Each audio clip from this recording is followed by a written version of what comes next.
Good evening, my name is Nigel Wyman. I'm the Sales and Marketing Director at Gardeners. On behalf of everyone at Gardeners, I'd like to extend a huge congratulations to all the winners tonight. As many of you will know, Gardeners is an independent, family-run business like many of you that has been at the heart of the book trade for over 37 years. From humble beginnings, we now span over 2 warehouse facilities with a combined footprint of over 550,000 square feet. And now also have Gardeners EU operating out of France and Gardeners US operating out of Florida. We goods in over 200,000 titles every day, and this can reach over 400,000 titles at busier times. Our incredible team and our technological enhancements, namely our state-of-the-art high bay, CNC and B+ machines, plus our ongoing investment into GuardLink and our digital services. All this combined are the fundamentals behind us and the very high standards we strive to achieve. It's great to see you all again at this fantastic venue and look forward to working with you all throughout 2023 and beyond.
LBF 2023 has been amazing. More than 25,000 people from more than 135 countries. Being able to bring people together in service of books is always a good thing. Thousands and thousands of people who are working, hustling, editing, copy editing, marketing, and it's all happening here. What we're selling to each other are stories. Really feels like a sort of sense of power broking. I imagine that somebody would be sitting behind me, probably writing or selling or buying the next big thing. It is a hub. It is a place where everyone can talk, be seen, and also to get their books out. There are so many like-minded creative people here that you can engage with, you can learn from. It's just incredible to see the depth and the breadth of the industry. When I do say overwhelming, it's in a positive way. There's a lot to take in, like it's huge. It's a place to get inspired. We love reading, we love sharing stories with people, and an event like this kind of proves how important that is. Everybody who works in publishing and the related trades are in it for the same reason, which is that books change the world.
into the room, two-step, got me looking round, looking in the room, fresh water.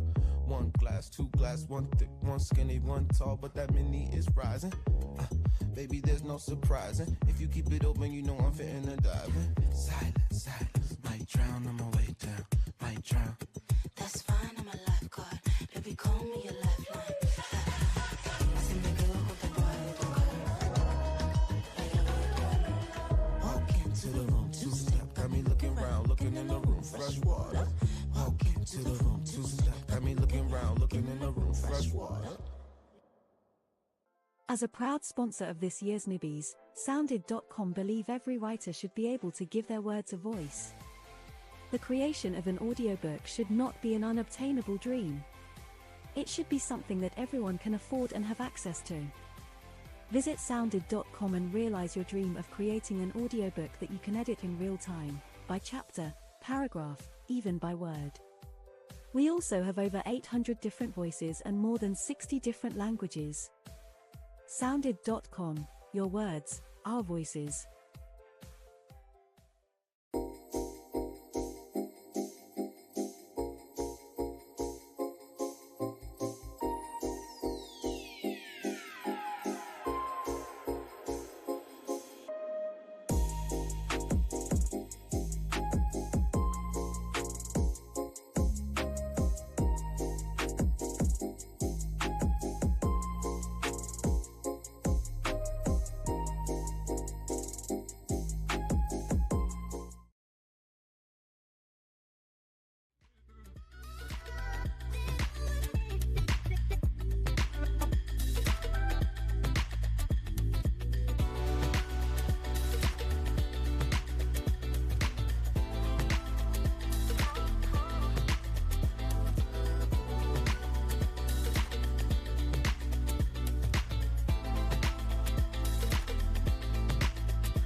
Ladies and gentlemen, once again, good evening and a very warm welcome to Grosvenor House. Tonight, we celebrate the world of books and everyone who brings them to life in the British Book Awards 2023.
Now, please welcome from the bookseller, Director of Publisher Relations, Emma Lowe, and Editor of the bookseller, Philip Jones.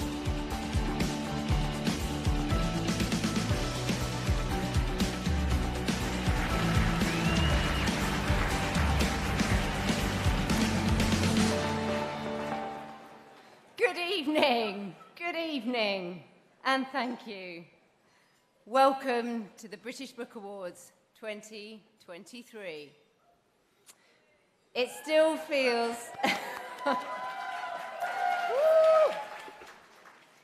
It still feels somewhat of a novelty to be able to gather together at this moment and celebrate. So thank you. Thank you for being here, and for those in the room for getting here early, for making that train, finishing that email, arranging the dog, the babysitter, and generally nudging the direction of your life so that you can be here with us in this room tonight. And welcome to all of you joining online or at one of our satellite parties. Hello! We're here to celebrate the astonishing achievements of every single person in this room. We don't underestimate the work you put into this year, or indeed into your submissions. We thank you for them. They are a joy to read, judge, and reward. This is about the books and everyone who makes them or finds a reader for them. We are the original creative sector, and we're still the best.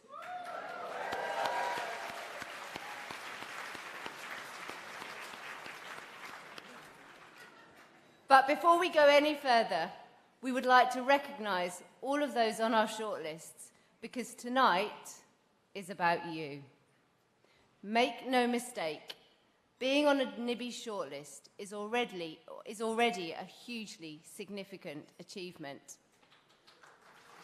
Whoa. We're coming to that. We hope you found your shortlistee badge on your table.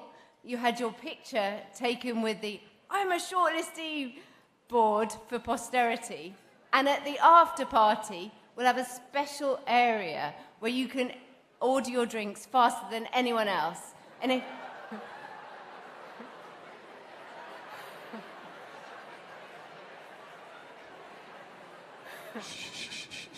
if you happen to see Philip in the queue, just push past him or buy him a drink. Either of the two is good. So if you are either on a shortlist this evening or you've had a part in a book that is, please do stand up. We would like to give you all a round of applause. You are our shortlistee.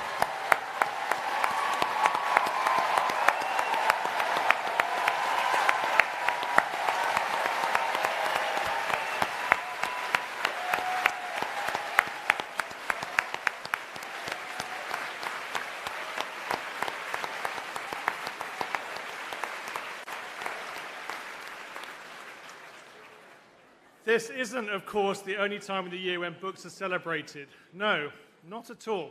It will soon be the turn of the Jalap Prize, the Booker International Prize, and before too long, the Women's Prize. And then at the beginning of October, the Wheat Junior Book Awards, which we have been delighted to partner on. So we'd like to welcome members of those teams and some of their shortlistees to our evening and wish them luck with their final preparations. Mostly, to anyone new or not quite feeling it just yet, we'd like to say welcome. This is the place for you.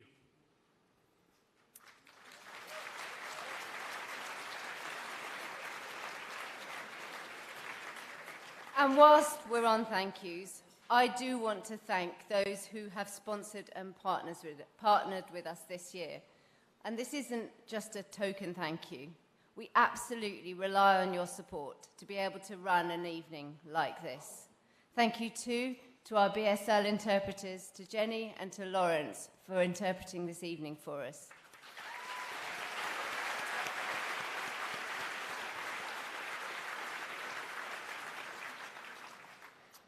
And thank you too to our colleagues at the bookseller, without whom none of this would have happened.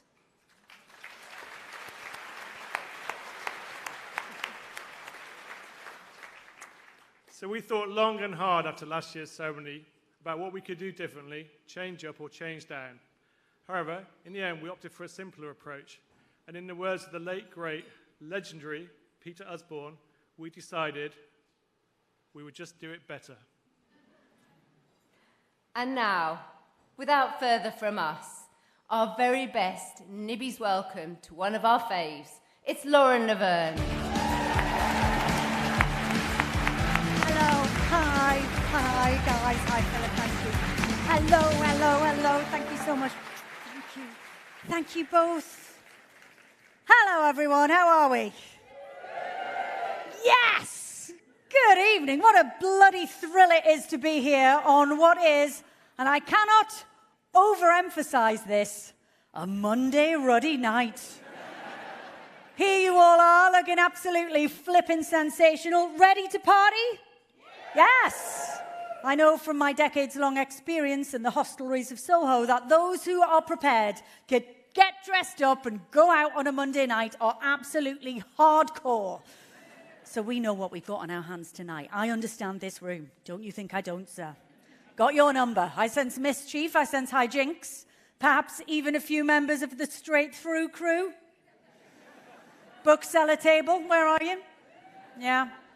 I'm both thrilled and a little intimidated. So let's have a great night.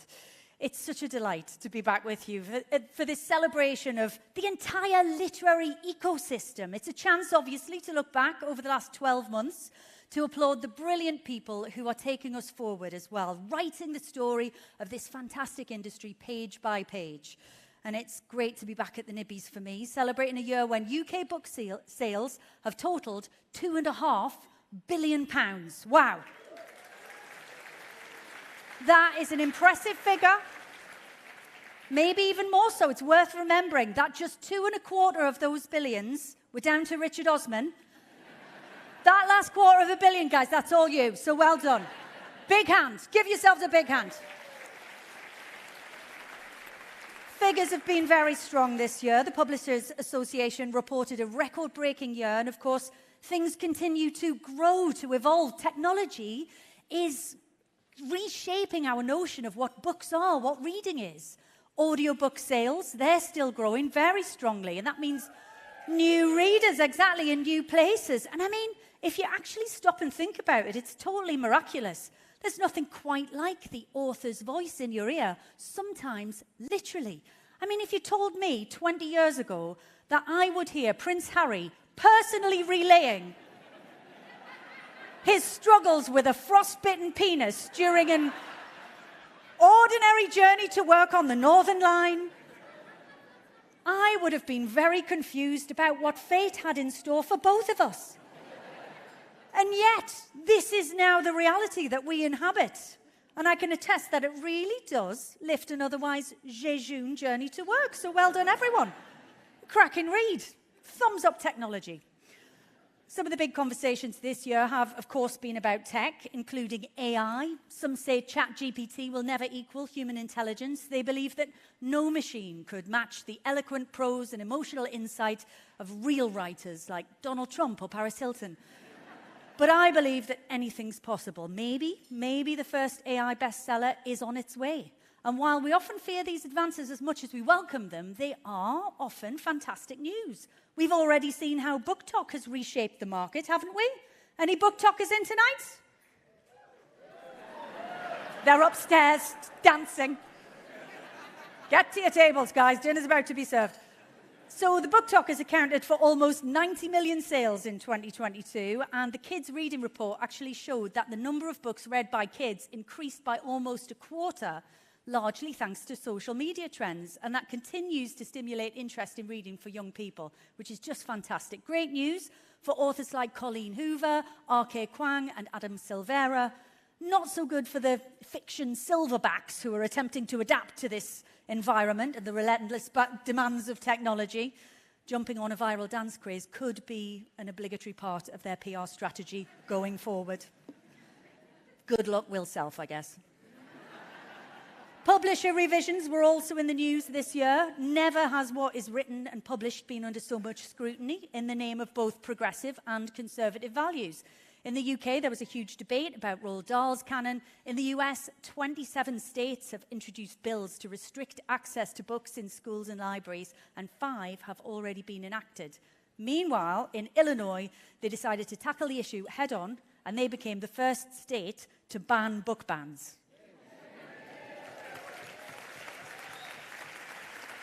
This is probably the right moment to say a massive thank you to the wonderful librarians and booksellers who navigate this stuff on a case-by-case, day-by-day basis. It's not easy. And, of course, a massive thank you to everyone who fights for the freedom to publish here in the UK and around the world. That is a topic that we're going to be hearing more about later tonight. This stuff's very difficult, and we know it's a tough industry. You might have seen 2 recent bookseller reports. The first found that more than half of first-time authors said publishing their first book had been damaging to their mental health. Among trade professionals, meanwhile, 89% of staffers reported work stress in this past year, 69% burnout, 73% said their workload had increased. So I really hope that tonight is a chance to take the pressure off and enjoy a well-deserved celebration for everybody. because despite those struggles, there is so much to celebrate. The trade fairs are back this year and thriving. Small press publishers continue to innovate, bringing through some of the most critically acclaimed books of the last year, and of course supported by independent bookshops a lot of the time. And whatever people tell you about the age of distraction and the death of our attention spans, do not believe it. We are a country that simply loves reading. Despite an endless stream of alternatives, 43% of British people read for pleasure every single week. This year, the National Literacy Trust reported a steady increase in the number of young people reading and writing poetry. That's a trend that's been playing out for over a decade. They also showed that the number of young people who feel they now have a role model has jumped from 78% to 92% over the same time frame. And that parents, the same number of parents, 92% valued access to a good school library for their kids. And this year, OECD research demonstrated that whether or not a child enjoys reading is the single most important indicator for their future success, regardless of their background. It wasn't the amount that they read that mattered. It wasn't what they read that mattered. It was the pleasure that they took in it. It was the fact that they loved it. Enjoying books and loving to read is a proven route to a better life. Now, I don't think that will surprise anybody in this room, but I do think it's important to remember, this year especially. So let's hold that thought and get ready to enjoy the Book Awards 2023. And let me introduce my co-host, Rhys Stevenson!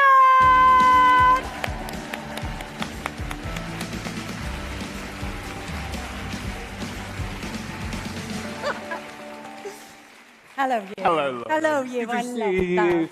Hello, everyone. How are we doing? Oh, look at you all, so fresh-faced, well-behaved. That won't last.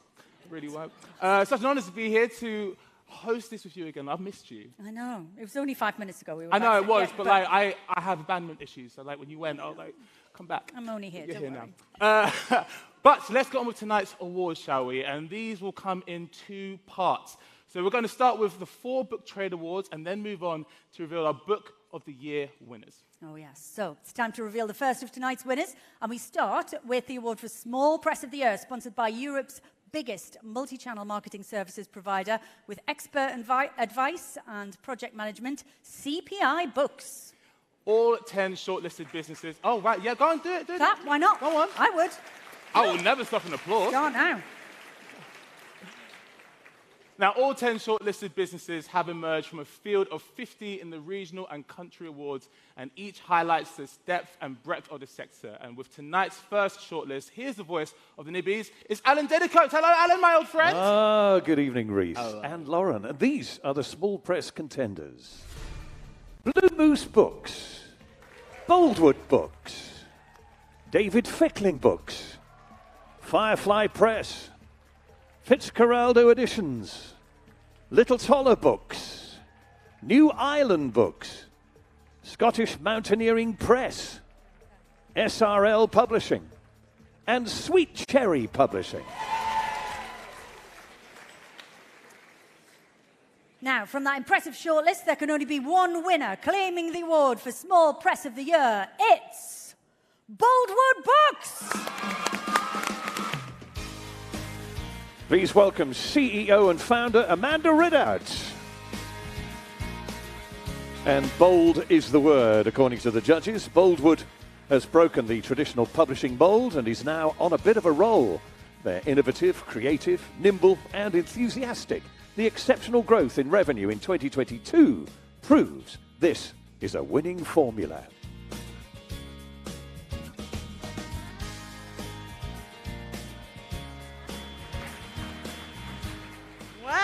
Well, what an honour to be the first award when we're all sober. How marvellous is that? Brilliant.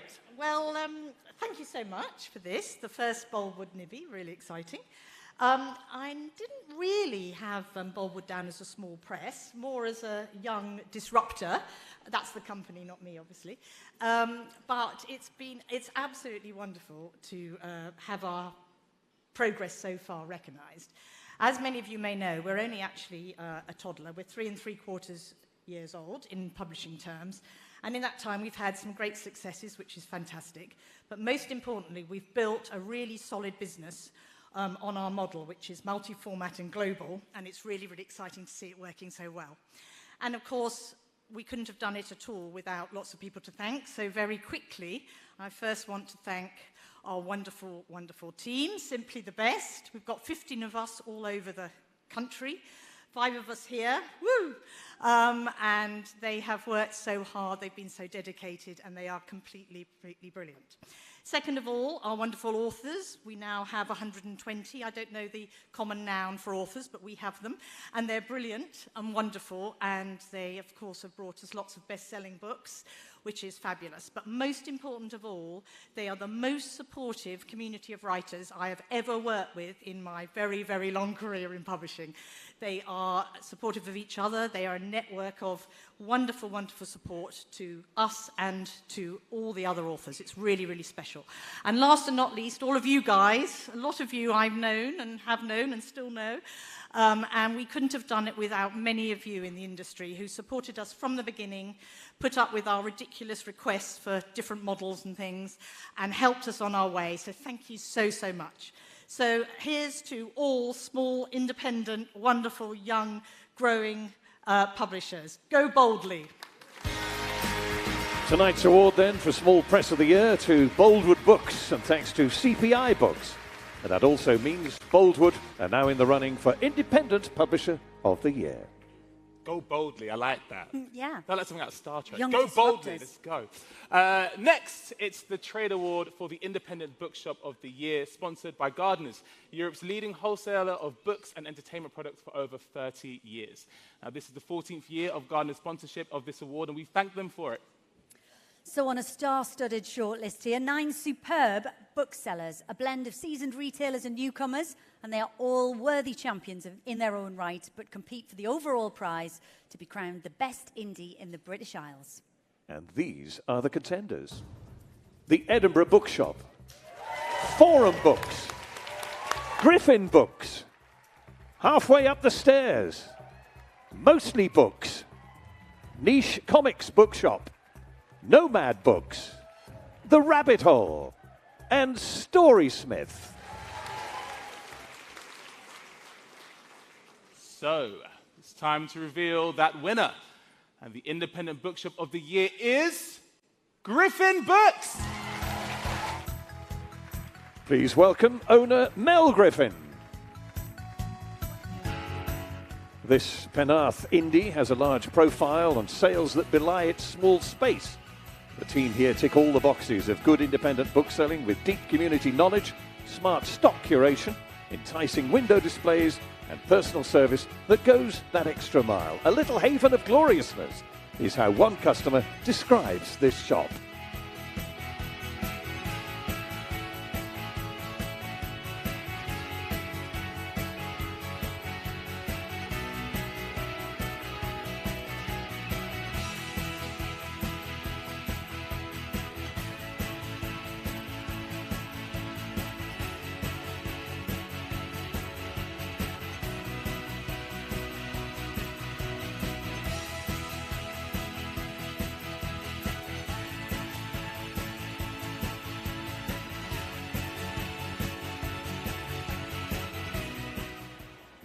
Wow. I honestly wasn't expecting that, but I am so thrilled. And I just need to say a few thank yous. But before I do that, I just want to say how wonderful it is to be part of this bookseller community, the book world. I feel very lucky that 9 years into owning Griffin Books, I still love what I do, still look forward to coming to work every day. And a lot of that is down to all the wonderful publishers we work with, to Gardeners who've sponsored this award, my husband and family who encourage and support me every day, but most of all to my fantastic team, Holly who's here today with me, and Ellen, Dawn, Rachel, Lucy, Jess and Lauren who are all back at base watching, I'm sure. This is for you guys. Thank you. Congratulations to our winning Independent Bookshop of the Year, Griffin Books. And that means that this shop goes on to compete for the overall Book Retailer of the Year in our second half. And our thanks to Gardeners. Marvellous. I knew it was her. She had the winner's strut even from feet away. Our next presentation is to the Independent Publisher of the Year, a significant award that's sponsored by the Fulfillment Solution enabling publishers to sell ebooks and audiobooks directly to readers, Glassbox. These 9 publishers carried the momentum of the past few years into producing some of the boldest and most critically acclaimed publishing, all backed up by superb marketing and a can-do spirit. So, in the running for this title, Boldwood Books, Canongate, Faber, the Folio Society, Hardy Grant Publishing, Harriman House, Joffe Books, Nosy Crow, and One World Publications. From those 9 impressive contenders, only one can win, and that winner is One World Publications! Please welcome publisher and co-founder Juliet Maybe. Our judges hailed the passion and breadth of the publishing and the willingness to take a risk on books that other publishers would swerve, as well as its investment in children's and young adult books. It's publishing with a proper independent spirit and breaking out commercially. It's having a real moment.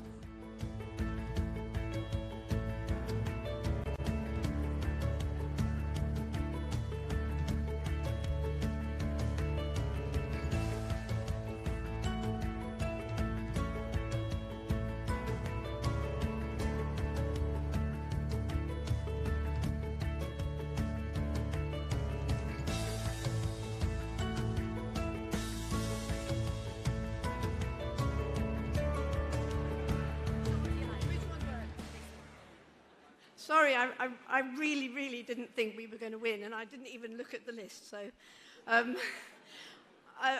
really thought Canongate, it's their 50th anniversary, and they've had a fantastic year, would have been a very worthy winner. But we have a wonderful team at One World, and I'm just thrilled, and I'm thrilled for the whole team. I think they'll really appreciate this, and thank you very much for voting us. And I must say, I think it's partly due to the tea we threw for the booksellers. So. A tip for next year, you give them a big tea. Congratulations to the British Book Awards Independent Publisher of the Year, One World Publications. And our thanks to Glassbox. Fabulous, and just realised her dress was made of letters.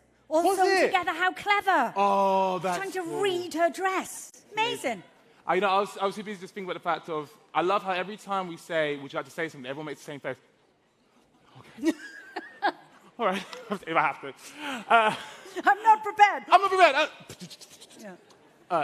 Our final book trade award in this part of the proceedings is for Children's Bookseller of the Year. This award is sponsored by Macmillan Children's Books, creator and publisher. Woohoo! We've got some wooers. Keep that up. Creator and publishers of absorbing tales for children of all ages. Children's book selling has such a special role in families' lives, and championing diverse voices, engaging all children in reading for pleasure, and the impact these 8 retailers have goes far beyond their stores and sales. And those children's booksellers are Book Bugs and Dragon Tales, The Book Nook, Books to Door, Children's Bookshop Muswell Hill, the Edinburgh Bookshop, Halfway Up the Stairs, Round Table Books, and Waterstones. Well, if this was a winning competition, it'd be very different. Well, here we actually have 2 winners. What? It's unprecedented. With the vote tied between 2 very different booksellers. So, taking the first award for Children's Bookseller of the Year, it's Round Table Books! On stage, please, co-director Meera Ghanshamdas. Round Table Books, a Brixton-based community interest company, founded by publisher Knights Of, moved home in 2022 and nearly doubled its sales. Events and partnerships across London supported its efforts to champion books that represent a diversity of children's experiences. Hi everyone, thank you. When we started the bookshop 4 years ago, never did we imagine that we'd be here today. Couldn't have done it without Mira's incredible support. We started as a pop-up and have really grown. Over to you. We thank all the other bookshops on the list. It was such a remarkable list and such amazing experiences that we've had with all the other booksellers. And thank you to all our partners, Dark Matter, like PR, like marketing, which is amazing. Michaela, like you're fantastic. All the people on our team, like all the librarians that we work with who are phenomenal, all the schools. Thanking personally our team, Tony, Jasmina, Anandi, you are absolutely amazing and you completely make this the best of all experiences. Yeah, and shout out to Brixton as well. Yeah. Our first winner of the British Book Awards Children's Bookseller of the Year Award, Round Table Books from Brixton. Brixton! Love that. Love that. Love that. Why not, Brixton? Why not? Our second winning Children's Bookseller of the Year is Waterstones. Yeah, Waterstones, a winner for the first time since 2019, is recognised for the rejuvenation of its children's book selling. It took a good share of the year's biggest children's books and has jumped on the TikTok phenomenon, including through a Book Talk Fest.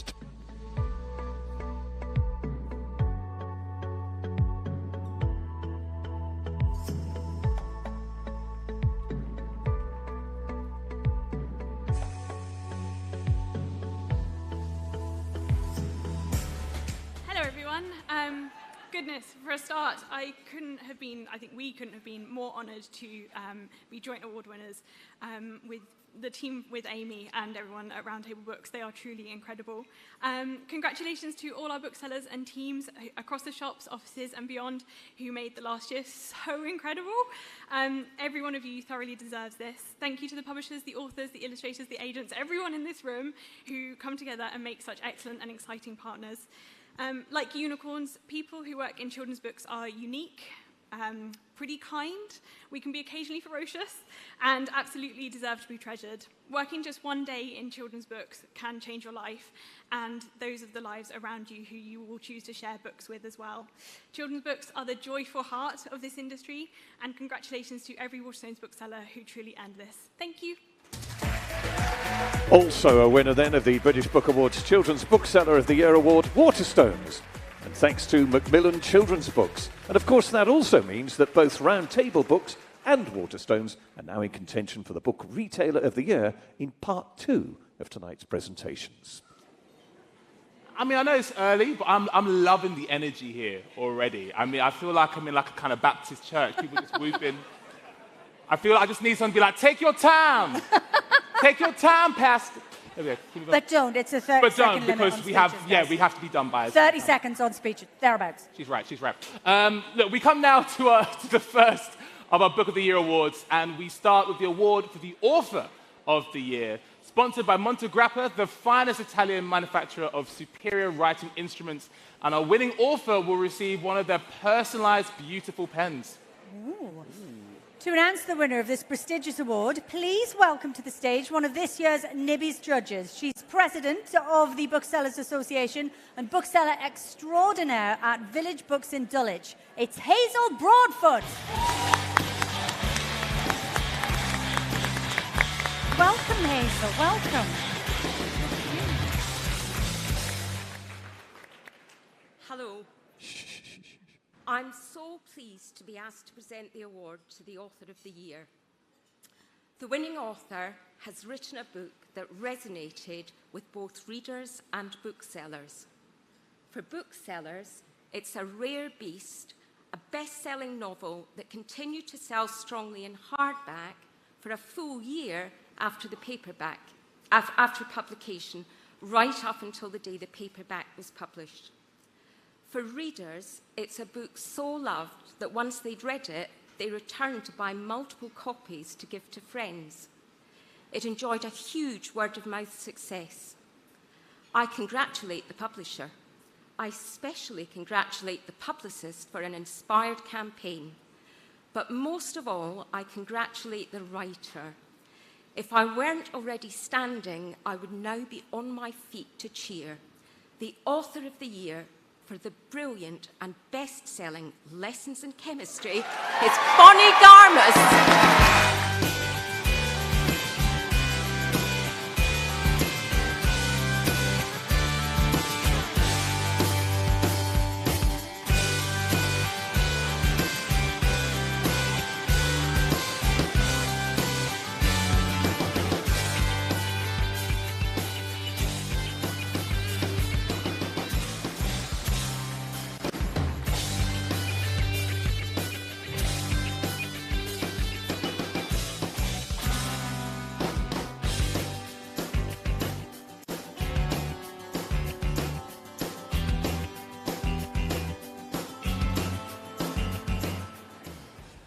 Oh my God. You've got to be kidding me. Thank you so much for this. This is so exciting. Oh God, I'm so nervous all of a sudden. I want to thank my incredible team that's sitting right over here. Vicky, Tom, Allison, and I can hardly see you, Jane. Tom, Felicity Blunt, my incredible agent. I can't see you, Larry. I can't see you, Bill. I can barely see you guys, Chris. But thank you to readers. Thank you to everyone in this room. I mean, it's such an honor. I can't believe it. Thank you most of all to my family. They have been with me the whole way. Thanks so much. Congratulations then to the British Book Awards 2023 Author of the Year, Bonnie Garmus. And our thanks to Monty Grapper and Hazel Broadfoot.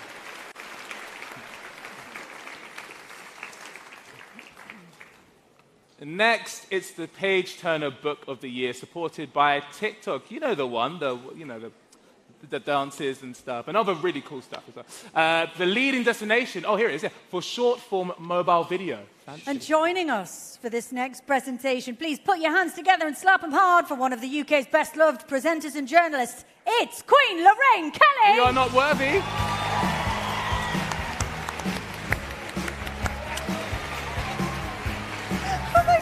Oh my God, it's Lorraine! Do you know, it's so lovely to be here, and the best thing that my mum and dad ever did for me was when I was 4 years old, living in the East End of Glasgow. They taught me to read and write before I went to school, and they installed in me a love of books that has been with me all of my life. And one of the amazing things I get to do at my work is I get to read books before they're even out. And I get to interview I'm sure some of the authors here have been on the show, and I just wanted to thank them for everything that they do, for making our lives better, and for firing our imaginations, and also to everybody who supports them. It's just brilliant. Like I say, it's the best thing that ever happened to me was my love of books, and yes, it's wonderful. So look, without further ado, Alan. Yeah? Are you there? I am. Thank goodness for that. Give us the nominees. I love you, Lorraine. And here come the Page Turners in contention. From Orion Fiction, The Summer That Changed Us by Kathy Bramley. From HarperCollins, Sunday's Child by Dilly Court. From Sphere, Verity by Colleen Hoover. From Borough Press, How to Kill Your Family by Bella Mackey. From One More Chapter, The Keeper of Stories by Sally Page. And from Viking, The Island of Missing Trees by Elif Shafak. But the winner here was praised by judges as a true page turner. So Lorraine, the winner, please. Oh, I love that. I've read them all. And the winner is Verity. Now, something to tell you here, folks. Colleen can't be here tonight, but we did manage to catch her a little earlier and got this message. Hi guys, Colleen Hoover here. I am so sad that I can't be there with y'all, but I am so incredibly honored to have won this award for Verity. I can't thank you enough to the readers, to the publishers, to the entire industry for everything that you do for authors. I hope you guys are having a wonderful night, and hopefully I'll see you next time. Page Turner of the Year then, Colleen Hoover's Verity from Sphere. And our thanks to Lorraine Kelly and TikTok. Time now to name the British Book Awards Illustrator of the Year. This is sponsored by Sweet Cherry Publishing, a small independent publisher with a great big mission to make books fun and accessible for all kids everywhere. And with news of this winner, please welcome an illustrator who is very familiar with the Nibbies stage, with a double win in 2022 for his author debut in Hey You! It's our current reigning Illustrator of the Year. It's Dapo Adiola!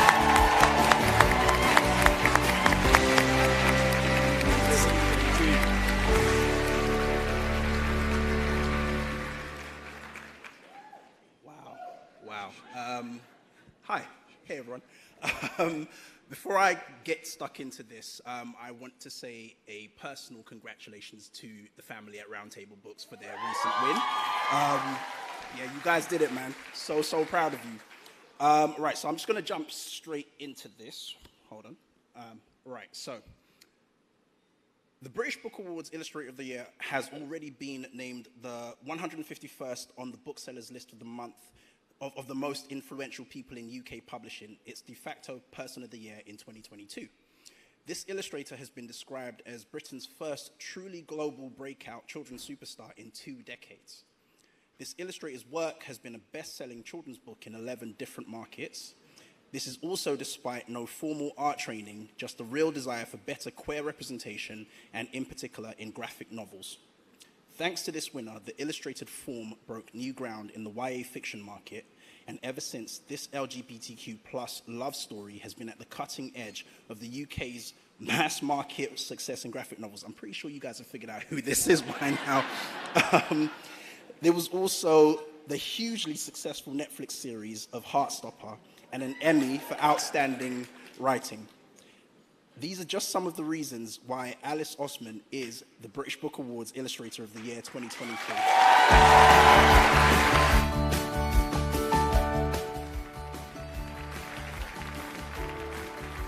British Book Awards Illustrator of the Year then is Alice Osman, ladies and gentlemen.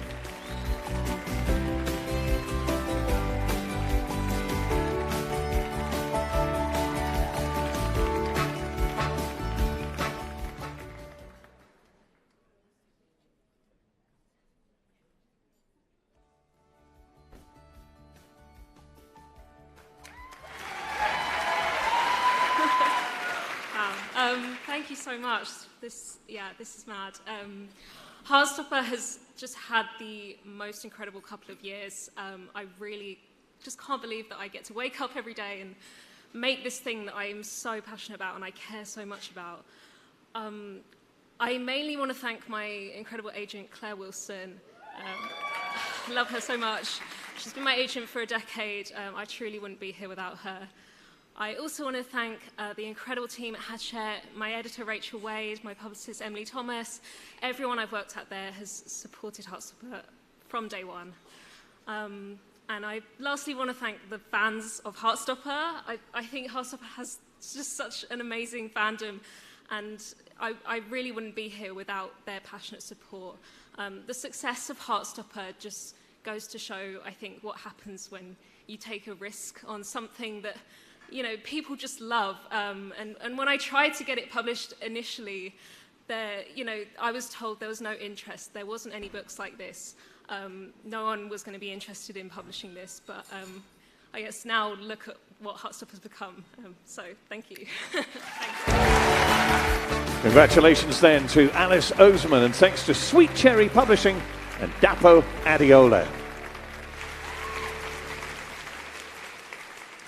I'm just going to say it. Did you feel like awkward that was taking that picture when the music went down? Suddenly, the music went, and we're just there like, needed that. Next, it's the Book of the Year Award for Fiction, supported by Good Housekeeping, Britain's biggest selling lifestyle magazine. And here to reveal the winner, an award-winning TV and radio presenter, journalist, children's author, and now Nibbies judge. It's the incredible Vic Hope! Woo!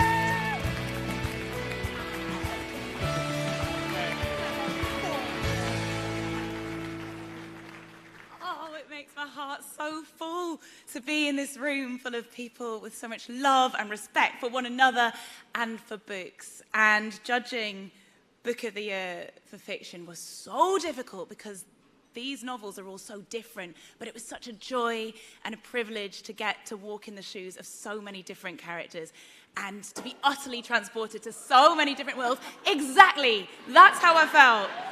So without further ado, here are the nominees. Absolutely. In contention for Fiction Book of the Year are, from Virago, Love Marriage by Monica Ali.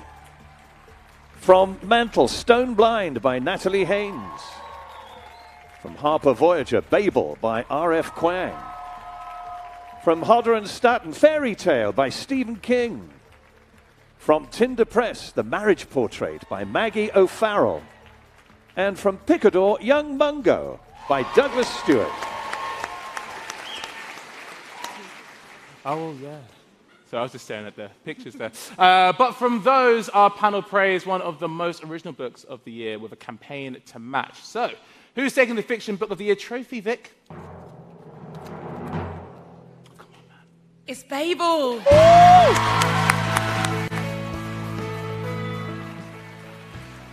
Lovely reception, but I'm afraid Rebecca can't be here tonight, but she has sent us this little message. Good evening, and thank you so much for this honor. To be honest, when I wrote this book, I didn't think that anybody would be interested in reading a book full of etymology lectures in dusty old classrooms, and it turns out lots of people like to read about etymology. So this whole process has been a series of endless surprises and delights, and I'm just so grateful. Thank you. The British Book Awards Fiction Book of the Year, Babel by R.F. Kuang. From Harper Voyager, and thanks to Good Housekeeping, and of course, to Vic Hope. Our next Book of the Year award is for children's fiction, supported by The Week Junior, the multi-award winning children's news magazine. And with news of the winner, please welcome a well-loved TV presenter, Times best-selling author and Nibbies shortlisted for Menopausing, out now from HQ. Please give a very warm welcome to Davina McCall! We're coming to get ya!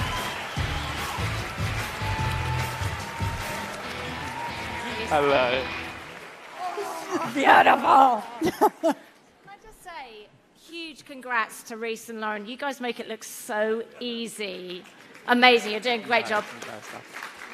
So, children's fiction. I mean, an amazing kids' book is one that, as a mum, I'm sure other mums will relate, that you can read to each of your children. I've got 3. I've read loads of books 3 times. The ones that really get you every time you read them. So, without further ado, Alan.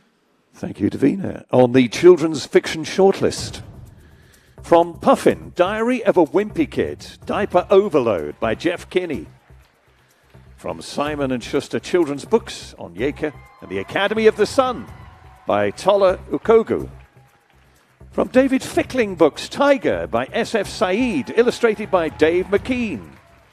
From Simon & Schuster Children's Books, The First to Die at the End by Adam Silvera. Also from Simon & Schuster Children's Books, Skandar and the Unicorn Thief by A.F. Steadman. And from Walker Books, Loki, A Bad God's Guide to Being Good by Louis Storr. Now, here the judges applauded a story that will go on to be a future classic. Davina, please share that winner with us. The winner is Tiger. Please welcome author S.F. Said.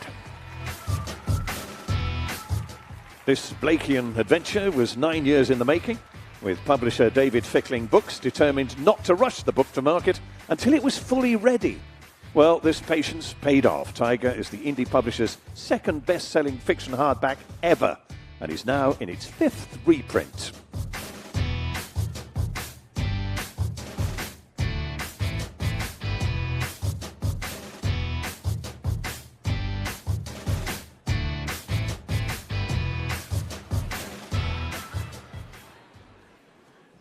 Goodness gracious me. Future classic, Davina McCall. That's going on the paperback, right? I put 9 long, hard, sometimes endless years of my life into writing Tiger, because I believe children's books are the most important books of all.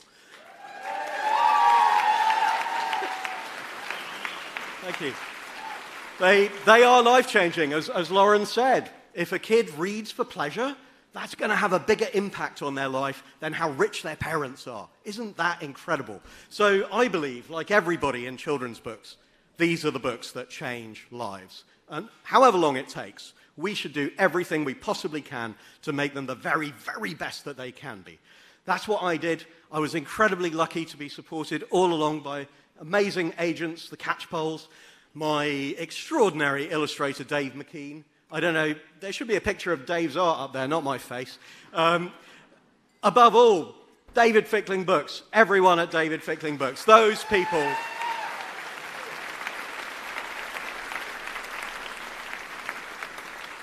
Legends of publishing, you know, when they write the history of children's literature, David Fickling Books burns bright.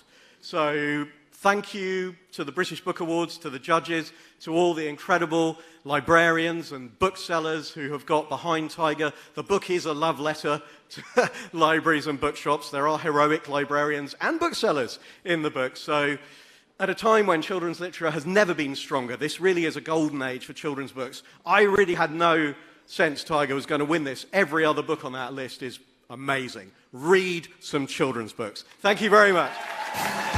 Congratulations then to SF Said and David Fickling Books for Tiger. And thanks to Davina McCall and to The Week Junior. Did you clock the Blue Peter badge? What do you mean? Of course I saw it. Former presenter, you must have seen it straight away. That means he got in free. Yeah. Chesed in all those places. Yeah. He's lucky. Very on brand as well, sir. Children's books as well. Next is the award for Children's Illustrated Book of the Year. And let's bring another Nibbies judge onto the stage to present this award, the author and illustrator of the best-selling Tom Gates series. It's Liz Pichon.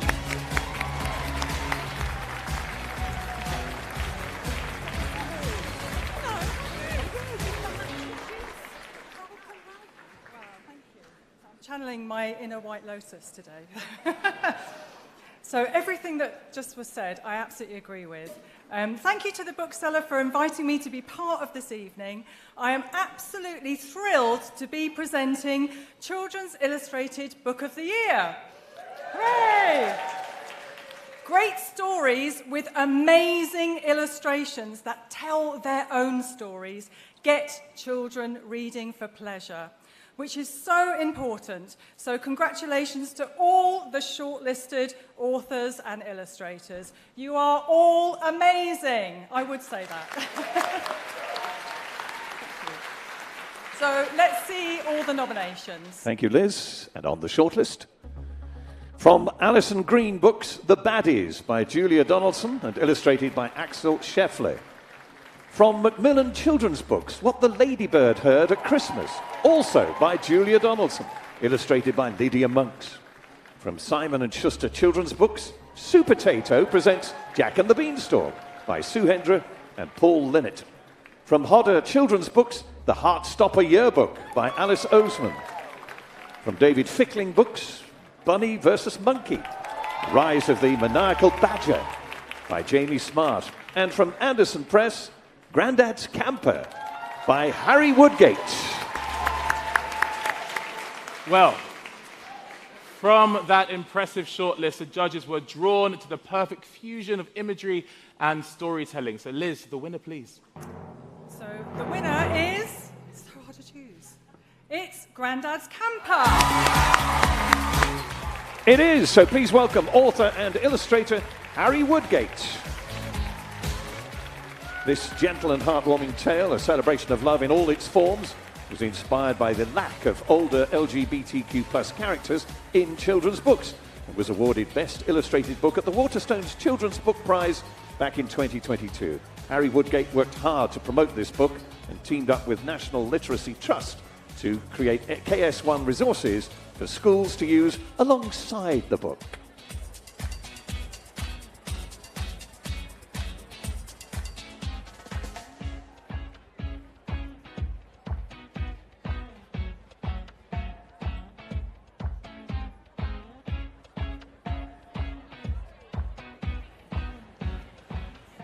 Wow, I completely did not expect this.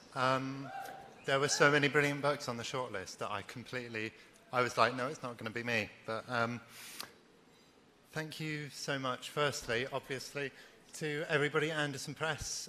Sue, I can't see any of you. Sue, my amazing editor, Becky, my amazing art director, Paul, Rob, Mary, Alice, everybody else at Anderson, of course, my incredible agent, Alice. And as SF said earlier, children's books are the books that make us readers. They are books that inspire and show us the world, you know, outside the small sort of world that we know as children. And what I've always wanted to do with the books I write is make them as diverse as possible and show every single child that they belong and that they should be respected and valued. And I think the fact that Grandad's Camper has won and the fact that Alice won Illustrator of the Year, so well deserved, shows that queer books do belong. Queer books are commercially viable. Queer books are books that open opportunities and unlock potential, and with all the book bans that are going on in the US and similar sentiments that are here in the UK, I think this should just show that we are here to stay. We are here to share our stories and show that everybody should be proud to be who they are unapologetically. So thank you very much. This means an awful lot. Congratulations then to the Children's Illustrated winner, Harry Woodgate and Anderson Press, for Grandad's Camper. And thanks to Liz Pichon. Can we just get eyes on that side of the room? I've heard 2 pops of bottles now and I'm getting worried. Literally. It's about to get lit. That table over there. That table over there, something. We're watching you. Our next presentation is for the Fiction Audiobook of the Year, supported by Times Radio, the station with well-informed discussion brought to you with warmth, wit and expertise. And to present this award, please welcome another Nibbies shortlistee. He's a cleric, broadcaster, best-selling author of the canon Clement Mysteries, was a member of the Communards, all right? That wasn't even on the auto cue, outrageous. Next in the series of their books, though, A Death in the Parish is out in June from W&N. It's Reverend Richard Coles.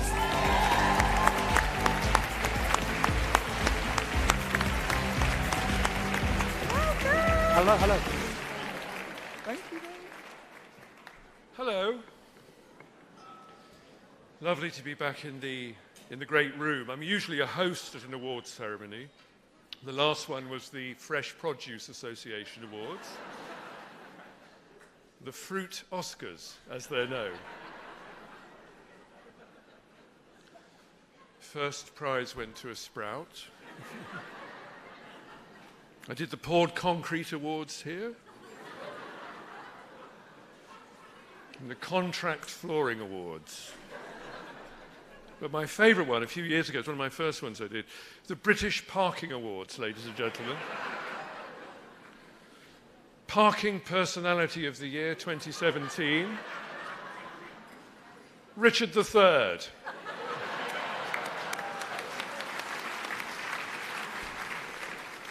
But I have a 10-hour drive to Scotland tomorrow with 2, thank you, with 2 elderly and incontinent dachshunds on the back seat. And the only thing that's making that prospect bearable is the audiobook I will listen to. So I'm delighted to present the Book of the Year in audiobook fiction. The Voice of God. God's Voice of God. Alan. Yes, thank you. That's me. Thank you, Richard. The fiction audiobook contenders are from Audible, Geneva by Richard Armitage, narrated by Richard Armitage, Nicola Walker and Jane Perry. From Belinda Audio, The 7 Moons of Mali Almeida by Shihan Karanati Laka, narrated by Shivantha Vijay Sinha. From Penguin Random House Audio, The Bullet That Missed by Richard Osman, narrated by Fiona Shaw. Also from Penguin Random House Audio, The Discworld series by Sir Terry Pratchett, narrated by Peter Serafinowicz, Bill Nye, Indira Varma, Andy Serkis, among others. From Belinda Audio, Tiger by S.F. Saeed, narrated by Sarah Argo. And from Pan Macmillan Audio, Young Mungo by Douglas Stewart, narrated by Chris Riley. Here, our judges praised the authentic casting that brought this book's characters to life. Richard, who is our winner? It's Young Mungo. Please welcome narrator Chris Riley. The audiobook of Young Mungo celebrated the novel's Glasgow setting, with Chris Riley, a BAFTA Scotland award-winning actor and native Glaswegian, recording the audiobook at La Chunky Studio in Glasgow. Promoted with an immersive installation in Glasgow and London, they also created a 60-second animated advert for the audiobook, which ran across social media, generating huge buzz online.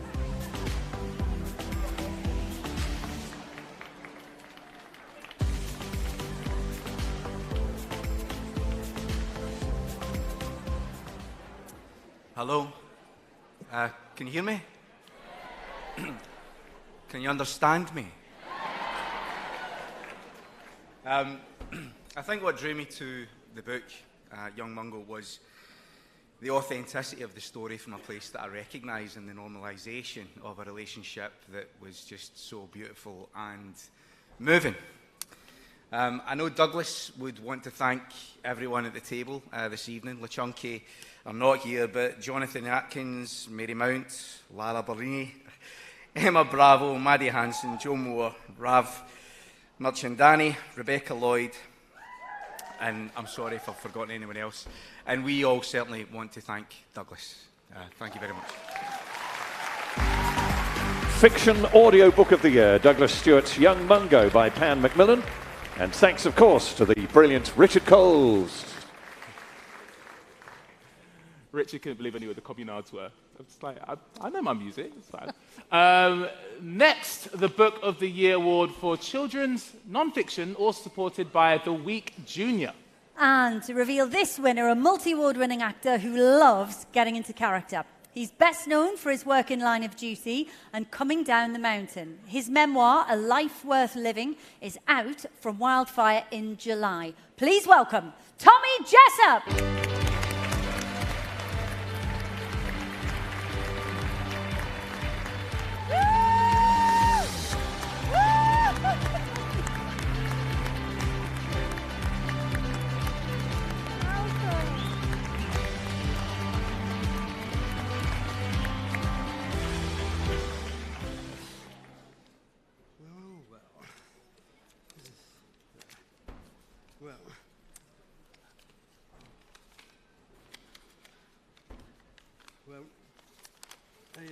I really am honoured to present this award, and thank you for inviting me here as well.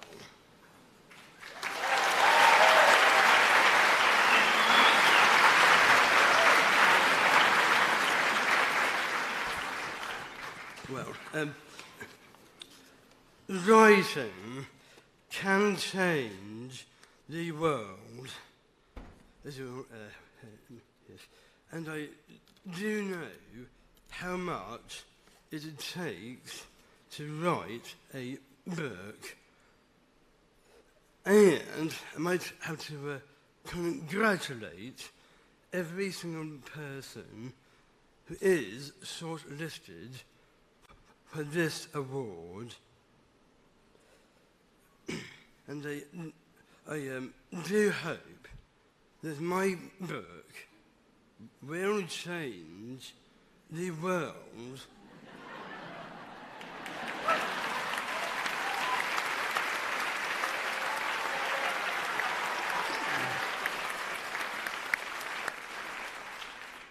For people living with Down syndrome, your books will change the world for real people living through real events too. Thank you for your passion. Keep writing.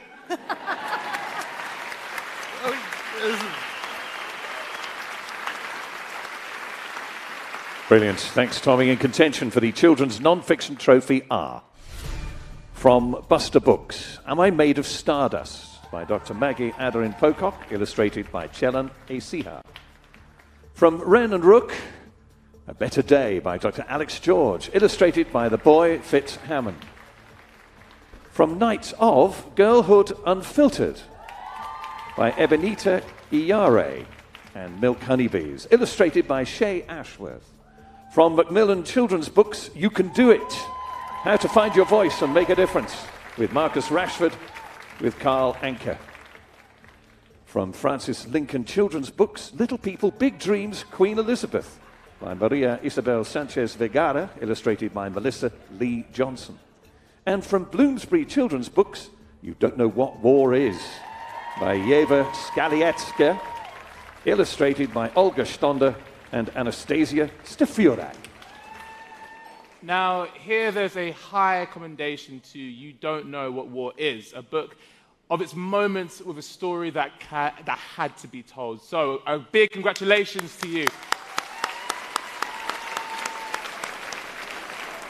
But the winner here was admired by our judges for its approach and sensitivity. So, Tommy, the winner, please. So, the winner is... It's a better day. Welcome to the stage, Dr. Alex George. Dr. Alex, UK Youth Mental Health Ambassador and former A&E doctor, wrote A Better Day, an empowering mental health handbook for children aged 9 to 11 from his personal experience, with the title taken from his social media message that there is always hope of a better day.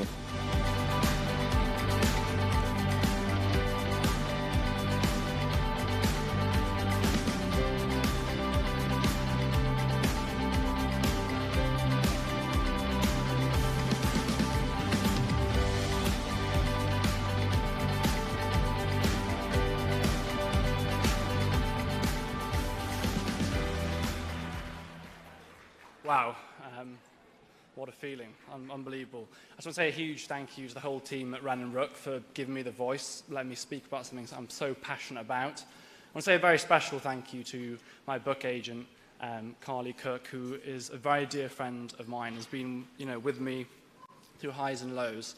I lost my brother nearly 3 years ago to suicide. He had his whole world ahead of him. There was so much for him to look forward to at his place at med school in Stampton, and sadly, he's no longer with us. I wish that I could tell him that there was hope, that no matter what you're facing, we can get through. I think we can all imagine Wembley Stadium, right? As we sit here tonight, there are 6 Wembley Stadiums full of children sat there waiting for help who are struggling with their mental health. Some of those kids will wait for 2 years. 2 years to get help with their mental health. And I just believe that is absolutely wrong. My mission is to change that, to change the tide, so that early intervention is there, support when you need it, and for young people to know that no matter what you're facing, this too shall pass. There is always hope for a better day. Thank you. Congratulations to the winner for Children's Non-Fiction Book of the Year, Dr. Alex George and Wren and Rook for A Better Day. And thanks to Tommy Jessup and the Week Junior. Tommy, I've never been more grateful that someone wasn't in my year of Strictly. I would not have survived. He's too good. Those hips, Latin hips. Latin See hips. those. Time now to reveal the debut fiction book of the year. And with news of this winner, an actor best known for his roles in Peep Show and The Beach. His debut, The Secret Diaries of Charles Ignatius Sancho, is out now from Dialogue Books and is nominated for a Nibby tonight. It's Patterson Joseph.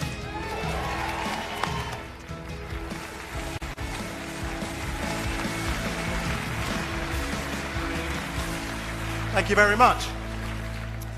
It is a great privilege and an honour to be here to announce the Book of the Year fiction debut. I was a serial bunker off of school. As soon as I heard the idea, I was about 13, I was having a horrible time at school. I thought, that's genius. You go in and you say, Joseph, yes, sir, and then you leave. And where I went was Willesden Green Library. So I thank God for Willesden Green Library because along with the homeless and men who were escaping their domestic lives, the reference section was my sanctuary. But I support libraries, I love libraries. Please support your local library and keep them open. Over to the man who takes most of my voiceover work, Alan. Moving on swiftly. Thank you, Patterson. And on the fiction debut shortlist, from Headline Review, Honey and Spice by Bolu Babalola. From Doubleday, Lessons in Chemistry by Bonnie Garmus. From One World Publications, The Rabbit Hutch by Tess Gunty. From Bloomsbury Circus, Trespasses by Louise Kennedy. From Gallery, The Satsuma Complex by Bob Mortimer. And from Fig Tree, The Whalebone Theatre by Joanna Quinn. Lauren. And the winner? Yes. Trespasses. So please welcome Louise Kennedy. Louise Kennedy's 1970s Northern Ireland set debut, Trespasses, introduced to us the Troubles in a way that we hadn't read before. Trespasses was the critics' most picked book of the year in 2022, and the judges are eager to see what Kennedy, a standout debutante in her 50s, writes next.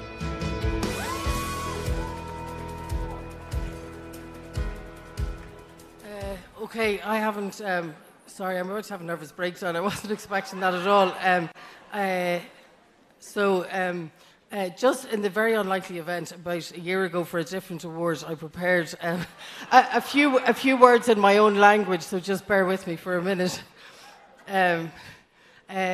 Bawar an honor of an gearlist seo le scríbnóirí a bhfuil massagum orthú. Coordis le scríbnóirí eile agus gur míle maithagad go everybody in Bloomsbury. I don't even know where to start. For Alexis, Roz, sorry, this is menopause brain is kicking in here. I can't remember anything. Eleanor Byrne, my agent. What a fucking mad 3 or 4 years we've had. Sorry, thank you so much. I actually can't feckin' believe it. Thank you, honestly. Thanks a million. Congratulations to the debut fiction book of the year, Bloomsbury Circus, and Trespasses by Louise Kennedy. And thanks to Patterson Joseph. Sorry, Patterson. I recommend Davina's book. She's probably got a copy she can give you around the back. Yeah, she does. Now it's time to reveal the non-fiction, lifestyle and illustrated book of the year. Here for the presentation, a beauty entrepreneur, businesswoman, fashion and makeover expert. Her newest book, Fearless, the definitive how-to guide for finding your style, boosting your confidence and living your best life, is out in September from HQ. Please welcome Trenny Woodall.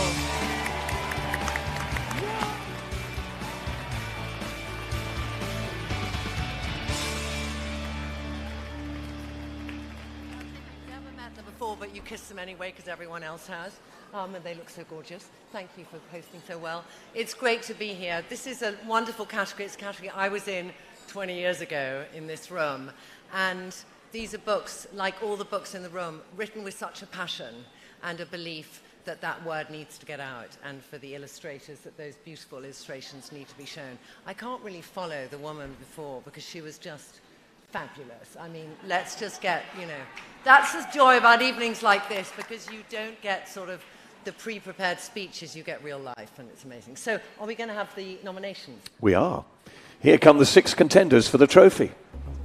From Hutchinson Heinemann, The Story of Art Without Men by Katie Hessel. From HQ, Menopausing by Davina McCall with Dr. Naomi Potter. From Penguin Michael Joseph, One by Jamie Oliver. From Faber, The Golden Mole by Catherine Randell and illustrated by Talia Baldwin. From Penguin Michael Joseph, Why Has Nobody Told Me This Before by Dr. Julie Smith. And from Alan Lane, The Climate Book by Greta Thunberg.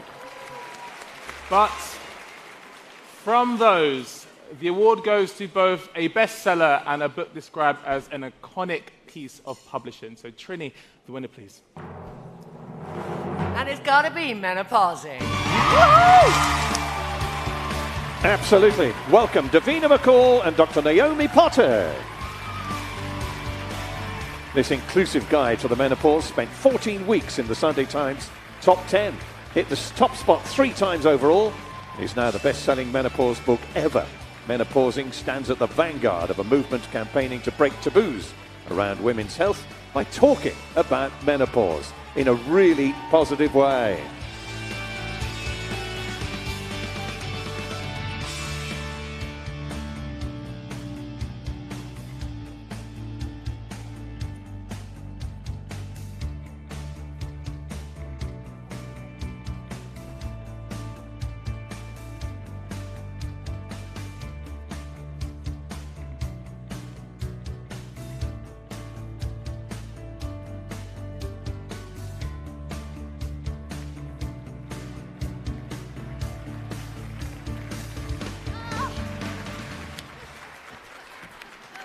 I can't believe it!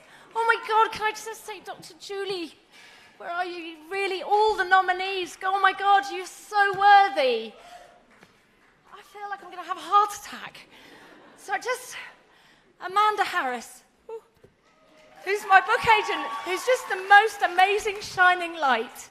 You are a force of nature, and thank you for everything. And thank you for introducing me to HQ. Yes, people! Oh my God, Lisa Milton, Louise McKeever, Dawn, Joe, thank you so much for everything. Thank you for keeping the momentum going. Naomi and I, you know, we wanted to put our life and soul into this book, not just write it, but go out there and spread the message. Because what's so sad is it doesn't matter how many documentaries I make, how many books we write, how many posts you do on social media. You know, Louise, the author that was here, we still need guidance. We don't know what the fuck's going on still. So this is why, you know, this book is like our magnum opus. We're just going to keep modernizing it, keep refreshing it, any new science. But also huge thanks very quickly to the people that gave us their stories, because it was, you know, they're heart-wrenching, some of these stories. And they were very brave members of the public that sent in their tales. I also just want to say thanks to my partner, Michael, who's so hot. I love him so much. But also, not only that, you know, hot like me, but like, I'm a different kind of hot, menopausal. But he's actually gone out, he's a male ally, right? So he's gone out of his way, he's a hairdresser. Our hair goes mad in menopause, and he's gone out of his way to learn everything there is to know about menopausal hair. So I love you so much for that. Thank you. And he did a bit in the book for me as well. But Naomi, come and talk. Without Naomi, this book would just be a nonsensical rant. So this is Dr. Naomi Potter. Follow her on Instagram. She's epic. Thank you, Davina. Never in a million years did I ever think I would be stood here, especially having co-authored a book with Davina McCall. I mean, it's just beyond comprehension. I still feel like it's a dream. But thank you to everybody who's made this happen. Firstly, Davina, I mean, the message that I got from her via Facebook about a year and a half ago, purporting to be Davina McCall. I mean, I just thought it was some sort of weirdo stalker and nearly deleted. But thank God that I didn't. So thank you, Davina. Thank you, HarperCollins. Thank you to my family who put up with me talking about the menopause like 24 hours a day, 7 days a week. And I'm just so pleased that the menopause has finally made it to kind of mainstream. And yeah, so thank you. And thank you for this. Non-fiction lifestyle book of the year, Davina McCall with Dr. Naomi Potter, and Menopausing from HQ. And thanks to Trini Woodall. Thank goodness there's a doctor around, so I feel like Davina's heart rate is a bit quicker than a hamster's. She's used to it. All the workouts, she's fine. Her resting BPM is like 3. She's basically a dolphin. Next, the Book Award for Crime and Thriller titles, supported by Scala Radio Book Club, a hub for author interviews hosted by Mark Forrest. And to reveal this winner, we have not one, but 2 presenters who joined the Crime and Thriller judging panel this year. One is the best-selling author of the Wyndham and Banerjee crime novels, and the other the best-selling author of the Malabar House series. We are delighted to welcome Abir Mukherjee and Vaseem Khan.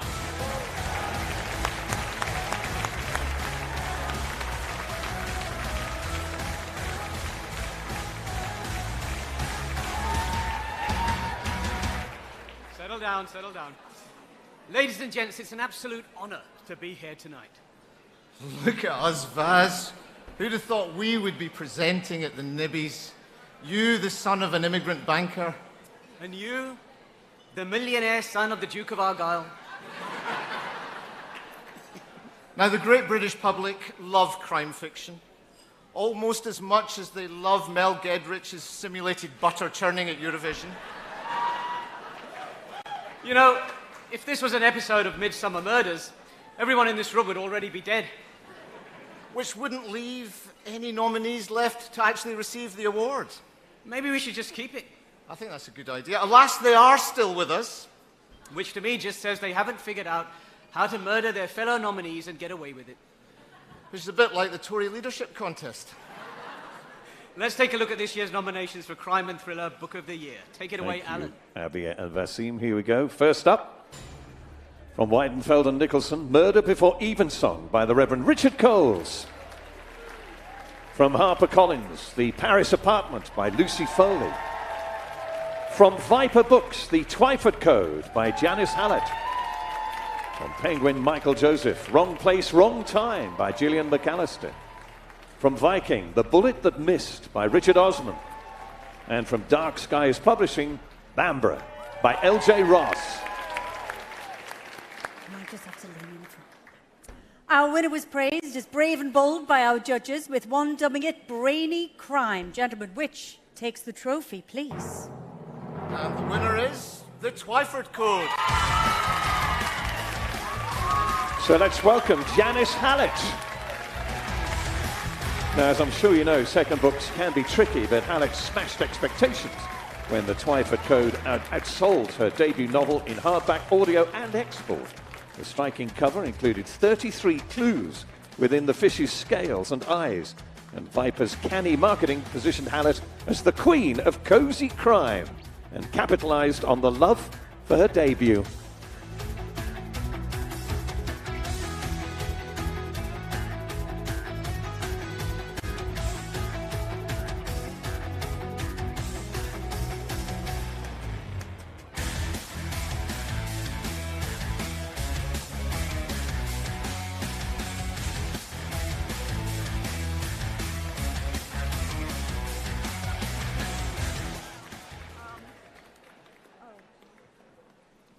Goodness me. Oh, I have written down my speech. I'm sorry. Now, the Twyford Code owes so much to Miranda Duess, my editor at Viper Books, and to the endlessly creative team at Profile.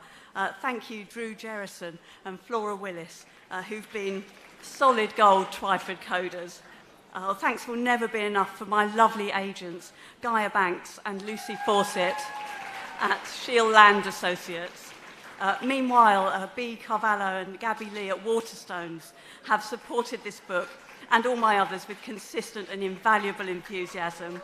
Likewise, the supermarkets, W.H. Smith, all the lovely independent retailers who stocked and supported Twyford, finally to all the authors who've supported this book, the reviewers, interviewers, podcasters, bloggers, events organisers, festivals and booksellers. It's been a treat to get on the road and meet readers and crime fans alike. So thank you very, very much.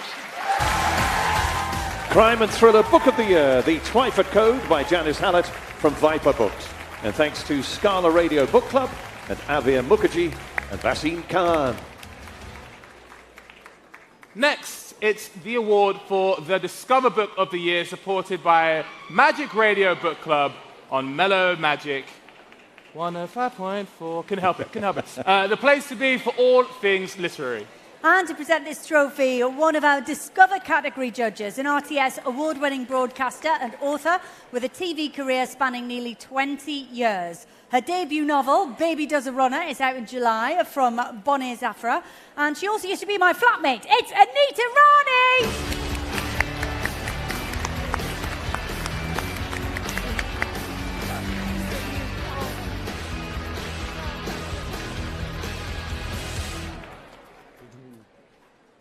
we were flatmates, but those stories will stay with us. Hello, everybody. I'm going to do that because everyone looks like they've had a nose all night.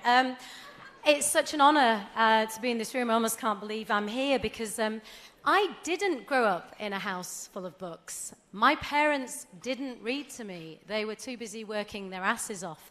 In fact, my paternal grandmother was illiterate. But I had amazing teachers at school that encouraged my love of reading and my love of English, and they introduced me to wonderful, magical books that took me out of my ordinary existence and took me into worlds where I felt that anything was possible. And I had access to the library, the amazing library, so I didn't need books at home, yeah. And the library saved my life, and any Asian woman in here of a certain age will also know the library is the perfect cover story if you're actually going for a cheeky midweek snog with your secret boyfriend.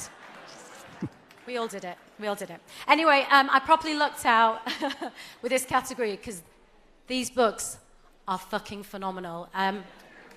Yeah, I'm not doing Woman's Hour, so I can swear today. Alan, can we have the shortlist, please? I think we should. Thank you, Anita. And on the Discover shortlist, from Dialogue Books, The Secret Diaries of Charles Ignatius Sancher by Patterson Joseph. From Bloomsbury YA, As Long as the Lemon Trees Grow by Zulfa Katu, illustrated by David Curtis. From 404 Inc., Carrie Kills a Man by Carrie Marshall. From Rough Trade Books, I'm a Fan by Sheena Patel. From William Collins, Home is Not a Place by Johnny Pitts, Roger Robinson. And finally from And Other Stories, Aftermath by Preti Taneja. 6 strong contenders there, but judges singled out this book as an incisive look at the world we live in now. So Anita, the winner, please. I told you they were good. It's I'm a Fan. Please welcome Sheena Patel.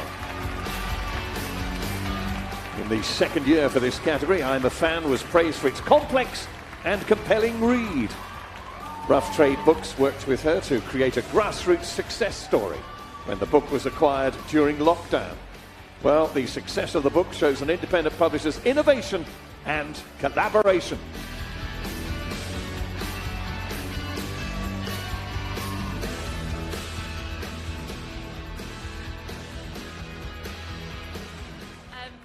I didn't prepare anything because I didn't think I'd win. I just want to thank Nina and Will for believing in me and putting up with my tantrums, and Lucy, who's just brought the world to me, and Kate, who's just the best publicist in the universe, and Scarlett from Foyles, who gave me 2 windows in central London. I didn't think publishing was anything that I could achieve at all, so I'm so happy, and also Preeti, you're just magical, and I can't believe that you're not up here with me, but I love you. Thank you so much, everyone. Discover Book of the Year, I'm a Fan by Sheena Patel from Rough Trade Books. And thanks to the lovely Anita Rani, and thanks to Magic Radio Book Club. You can't drop information like you and Anita being roommates and not give us some information. We were here. flatmates. It was, no, I'm sworn to secrecy now. That's not It's got right. that sweet country file gig. That's I'm not going to ruin right. it for her. I've not known. You know? Yeah. Audiobooks for non-fiction come under the judges' scrutiny next. This is supported by Audiobookish, a podcast for everyone who loves audiobooks. And joining us to present this Nibbie, comedian, best-selling author of Get Divorced, Be Happy, published by Ebury and one half of the Scummy Mummies podcast, it's Helen Thorne.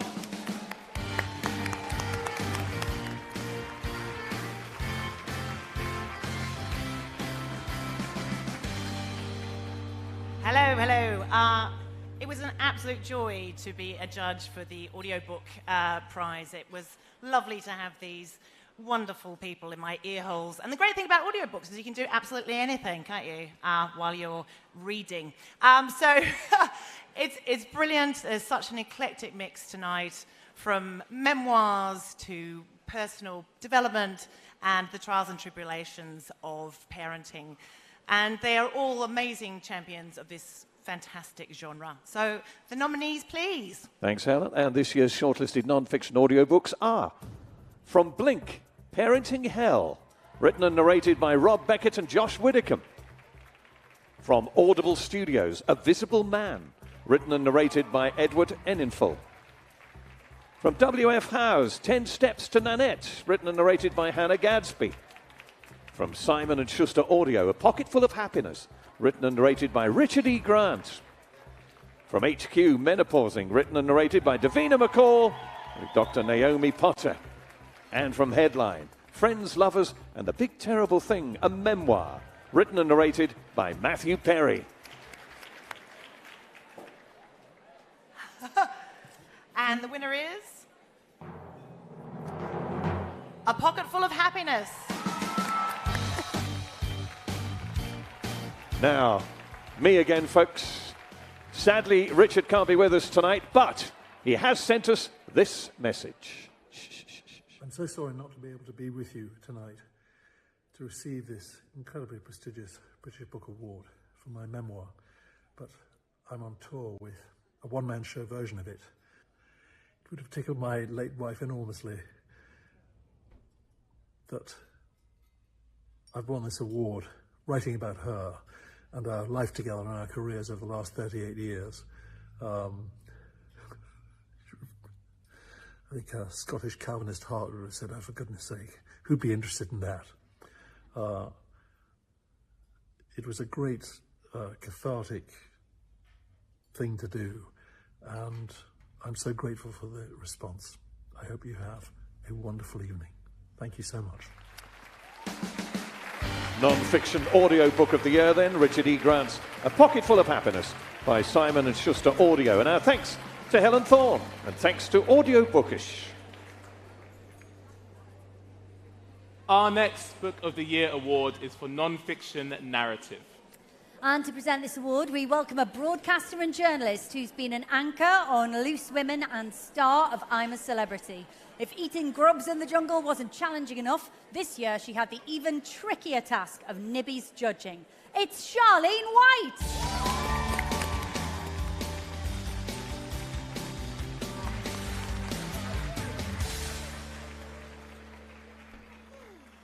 Hello. Judging this category was incredible. There is something pretty special and beautiful about being allowed to learn about the lives of others. It's almost like we're able to look through a keyhole into their lives to figure out and understand how they became the person that they are, but it also teaches us a lot about ourselves.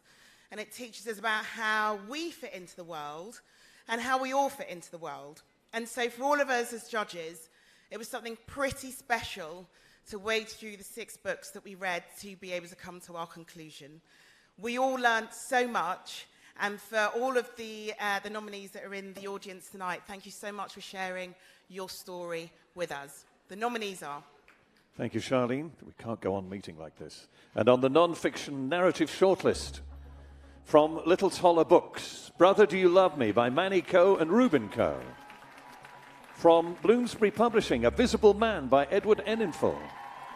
From Harper North, Tired and Tested, The Wild Ride into Parenthood by Sophie McCartney. From Headline, Friends, Lovers and the Big Terrible Thing, a memoir by Matthew Perry. From Canongate, Madly Deeply, The Alan Rickman Diaries by Alan Rickman, edited by Alan Taylor. And from Faber, Super Infinite by Catherine Rundell. Now, before we announce the winner, our judges wanted to award a high commendation to a book about the love of 2 brothers, one of whom describes himself as having up syndrome, and that's Brother Do You Love Me by Manny and Reuben Coe. So a round of applause to Table 94, and of course, Manny and Reuben. Love to see you guys. But we do need a winner, and from that shortlist, our winner wowed the judges with its style, content, and readability. So Charlene, the winner, please. And the winner is... It's Super Infinite. And to receive the award, please welcome Catherine Rundell. Judges agree that Catherine absolutely smashed it in this completely riveting, phenomenally written and marvellous book, which has reinvigorated the category of literary biography. Super Infinite was very well published, with the elegant cover design and Faber's work with indie booksellers highlighted as striking elements of the campaign.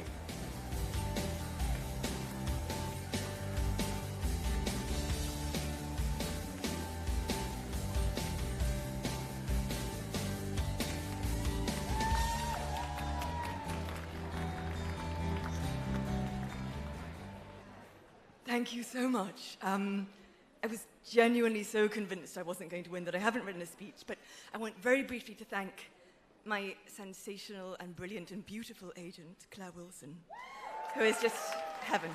My wonderful publisher, Faber. All the girls in the queue to the loo who let me skip to the front, just in case. I'm gonna recite a tiny bit of John Donne at you. He believed that if you said something well enough, even if it was a common thought about love, it would last forever. He's lasted 400 years and counting, so I'm going to make just a tiny bit. Say this to your lovers in the spring. I scarce believe my love to be so pure as I had thought it was, because it doth endure vicissitude and season as the grass. Methinks I lied all winter when I swore my love was infinite, if spring has made it more. Thank you so much, this is amazing! Non-fiction narrative book of the year, Catherine Rundell, folks. Super Infinite from Faber, and thanks to Charlene White.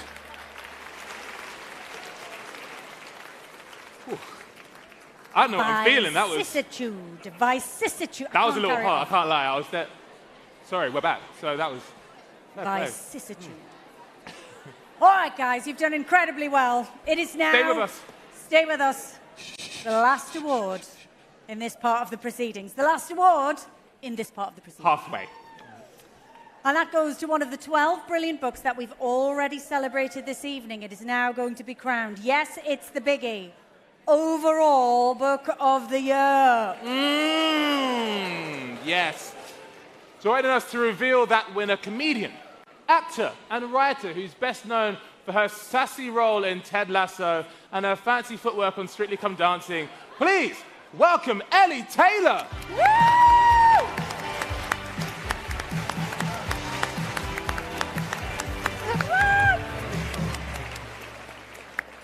Hello! It's so lovely to be here, and what a wonderful job are these guys doing. Stop. And Alan. Well done, Alan. I just want to say, when Reverend Richard Coles came up here and started bragging about all the different awards he's hosted, I've actually got one, thank you very much. I've previously hosted the Butcher Shop of the Year Awards.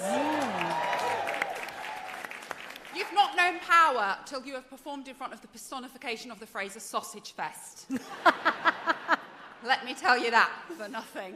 But it is a real pleasure to be announcing this next award, the Overall Book of the Year Award, also known as the only thing that is stopping everyone in this room from having some dinner. So on that note, Lauren, over to you. Many thanks, Ellie.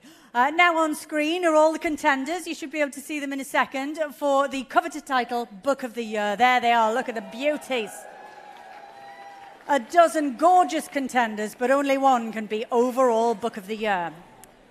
I know, right? But contain yourselves. Don't come apart on me now. The judges agreed that this winner was an impressive and timely book. Ellie, could you please reveal the British Book Awards Overall Book of the Year? It's Davina McCall and Dr. Naomi Potter's Menopausing! Welcome back to the stage, Davina McCall and Dr. Naomi Potter. Menopausing was crowned the winner for its taboo busting, which combined McCall's warmth with Dr. Naomi's expertise, helping to normalise menopause as a topic of discussion and bringing the menopause into the mainstream. Menopausing captured the zeitgeist, if you like, of 2022, shining a light on women's health and topping 160,000 copies through Nielsen's TCM.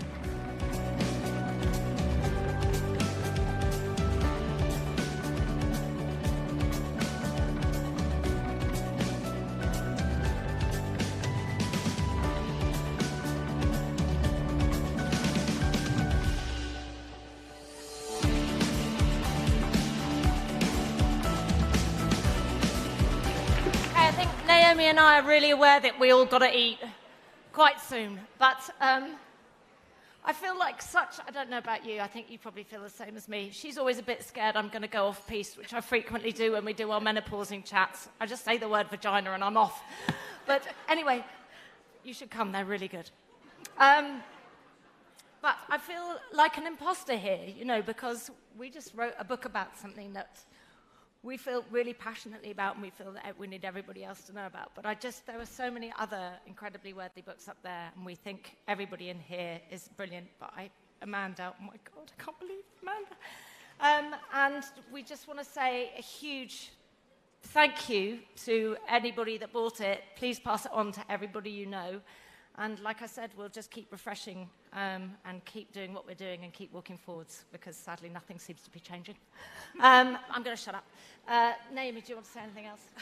I mean, not massively. I mean, it always feels like we're doing a bit of a wedding speech when we're Yes. up here. But thank you. I love you. Yeah, I love you too. But no, I mean, this is just, yeah, it's incredible. And especially with such an amazing, worthy set of other books, it's just, yeah. Thank you. Thank you. Have a lovely dinner. The British Book Awards overall Book of the Year to Menopausing, Davina McCall and Dr. Naomi Potter and HarperCollins Division HQ. And thanks to Ellie Taylor. Now, look, I'm not going to be one to encourage this comparison of who's hosted what awards, but I will say, Ellie, Butchers of the Year is quite a meaty role. That's great. Don't do that to me. Don't boo that I'm one. proud of it. I stand by it. it. Anyway, look, that's it for part one. You'll be happy to know. And there's more Nibbies still to come tonight. In the meantime, get those celebratory tweets posted using the hashtag British Book Awards. And to those joining us online tonight, we're going to be back at 9:45 p.m. So we hope you will continue with your celebrations wherever you are. But make sure to be back with us for part 2 of the Nibbies 2023. I don't think they're even listening to us anymore. Look, there they go.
Good evening, my name is Nigel Wyman. I'm the Sales and Marketing Director at Gardeners.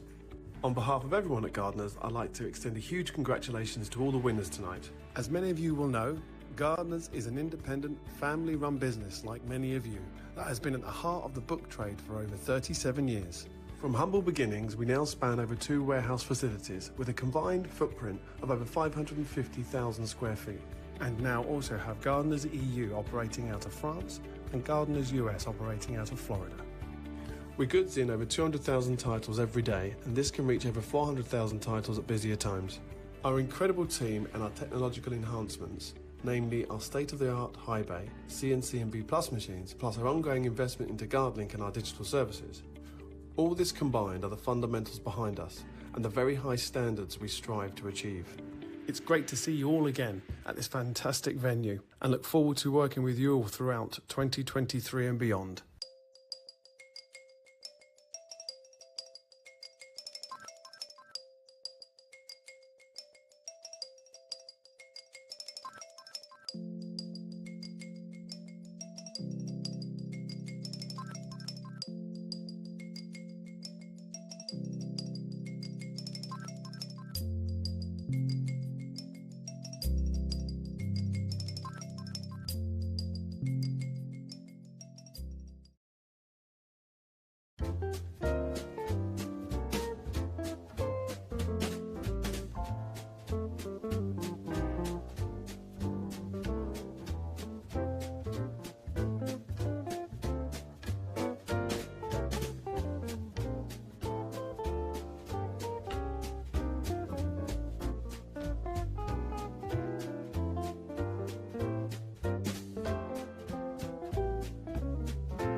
LBF 2023 has been amazing. More than 25,000 people from more than 135 countries. Being able to bring people together in service of books is always a good thing. Thousands and thousands of people who are working, hustling, editing, copy editing, marketing, and it's all happening here. What we're selling to each other are stories. Really feels like a sort of sense of power broking. I imagine that somebody would be sitting behind me, probably writing or selling or buying the next big thing. It is a hub. It is a place where everyone can talk, be seen, and also to get their books out. There are so many like-minded, creative people here that you can engage with, you can learn from. It's just incredible to see the depth and the breadth of the industry. When I do say overwhelming, it's in a positive way. There's a lot to take in, like it's huge. It's a place to get inspired. We love reading, we love sharing stories with people, and an event like this kind of proves how important that is. Everybody who works in publishing and the related trades are in it for the same reason, which is that books change the world.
into the room, two-step. Got me looking round, looking in the room, fresh water. 1 glass, 2 glass, 1 thick, 1 skinny, 1 tall, but that mini is rising. Baby, there's no surprising. If you keep it open, you know I'm fitting to dive in. Silence, silence, might drown on my way down, might drown. That's fine, I'm a lifeguard. Baby, call me a lifeline.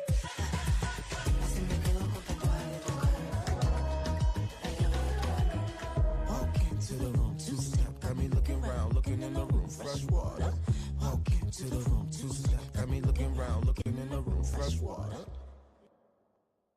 As a proud sponsor of this year's Nibbies, Sounded.com believe every writer should be able to give their words a voice.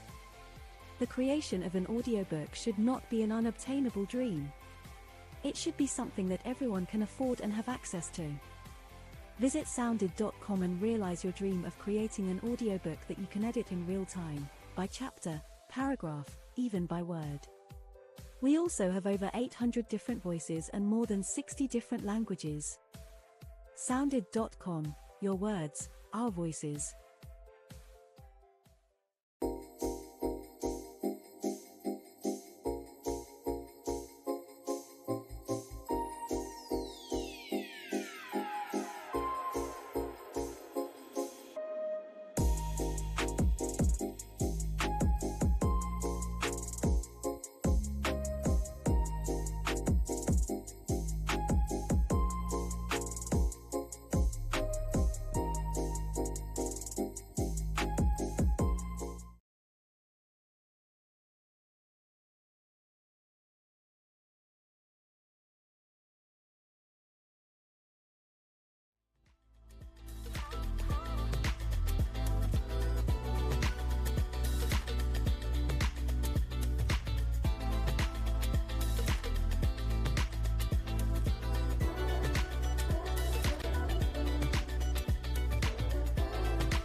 Good evening, my name is Nigel Wyman. I'm the Sales and Marketing Director at Gardeners. On behalf of everyone at Gardeners, I'd like to extend a huge congratulations to all the winners tonight. As many of you will know, Gardeners is an independent, family-run business like many of you that has been at the heart of the book trade for over 37 years. From humble beginnings, we now span over 2 warehouse facilities with a combined footprint of over 550,000 square feet, and now also have Gardeners EU operating out of France and Gardeners US operating out of Florida. We goods in over 200,000 titles every day, and this can reach over 400,000 titles at busier times. Our incredible team and our technological enhancements, namely our state-of-the-art high bay, CNC and B+ machines, plus our ongoing investment into GuardLink and our digital services. All this combined are the fundamentals behind us and the very high standards we strive to achieve. It's great to see you all again at this fantastic venue and look forward to working with you all throughout 2023 and beyond.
LBF 2023 has been amazing. More than 25,000 people from more than 135 countries. Being able to bring people together in service of books is always a good thing. Thousands and thousands of people who are working, hustling, editing, copy editing, marketing, and it's all happening here. What we're selling to each other are stories. Really feels like a sort of sense of power broking. I imagine that somebody will be sitting behind me, probably writing or selling or buying the next big thing. It is a hub. It is a place where everyone can talk, be seen, and also to get their books out. There are so many like-minded creative people here that you can engage with, you can learn from. It's just incredible to see the depth and the breadth of the industry. When I do say overwhelming, it's in a positive way. There's a lot to take in, like it's huge. It's a place to get inspired. We love reading, we love sharing stories with people, and an event like this kind of proves how important that is. Everybody who works in publishing and the related trades are in it for the same reason, which is that books change the world.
into the room, two-step. Got me looking round, looking in the room. Fresh water.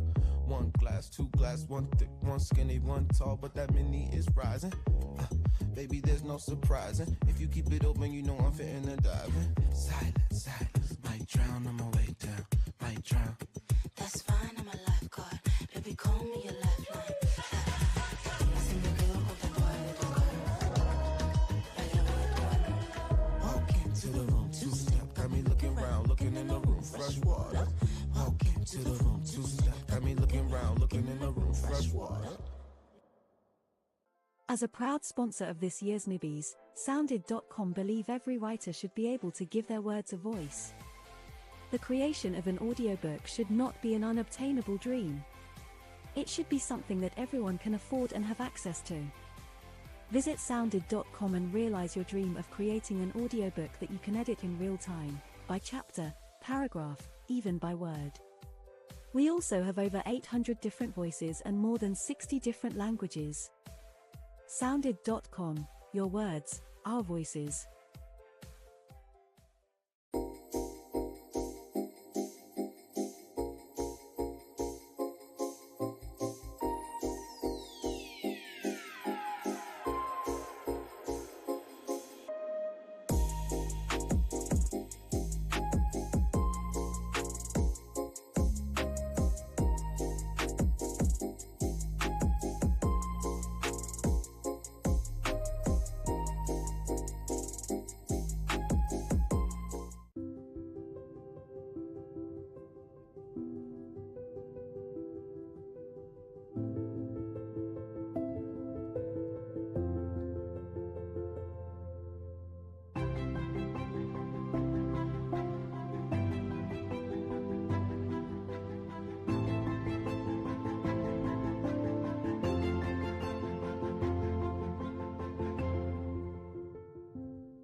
Good evening, my name is Nigel Wyman. I'm the Sales and Marketing Director at Gardeners.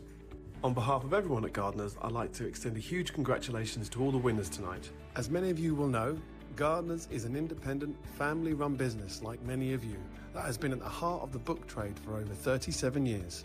From humble beginnings, we now span over 2 warehouse facilities with a combined footprint of over 550,000 square feet, and now also have Gardeners EU operating out of France and Gardeners US operating out of Florida. We goods in over 200,000 titles every day, and this can reach over 400,000 titles at busier times. Our incredible team and our technological enhancements, namely our state-of-the-art high bay, CNC and B+ machines, plus our ongoing investment into GuardLink and our digital services. All this combined are the fundamentals behind us and the very high standards we strive to achieve. It's great to see you all again at this fantastic venue and look forward to working with you all throughout 2023 and beyond.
LBF 2023 has been amazing. More than 25,000 people from more than 135 countries. Being able to bring people together in service of books is always a good thing. Thousands and thousands of people who are working, hustling, editing, copy editing, marketing, and it's all happening here. What we're selling to each other are stories. Really feels like a sort of sense of power broking. I imagine that somebody would be sitting behind me, probably writing or selling or buying the next big thing. It is a hub. It is a place where everyone can talk, be seen, and also to get their books out. There are so many like-minded creative people here that you can engage with, you can learn from. It's just incredible to see the depth and the breadth of the industry. When I do say overwhelming, it's in a positive way. There's a lot to take in, like it's huge. It's a place to get inspired. We love reading, we love sharing stories with people, and an event like this kind of proves how important that is. Everybody who works in publishing and the related trades are in it for the same reason, which is that books change the world.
To the room, two-step, got me looking round, looking in the room, fresh water.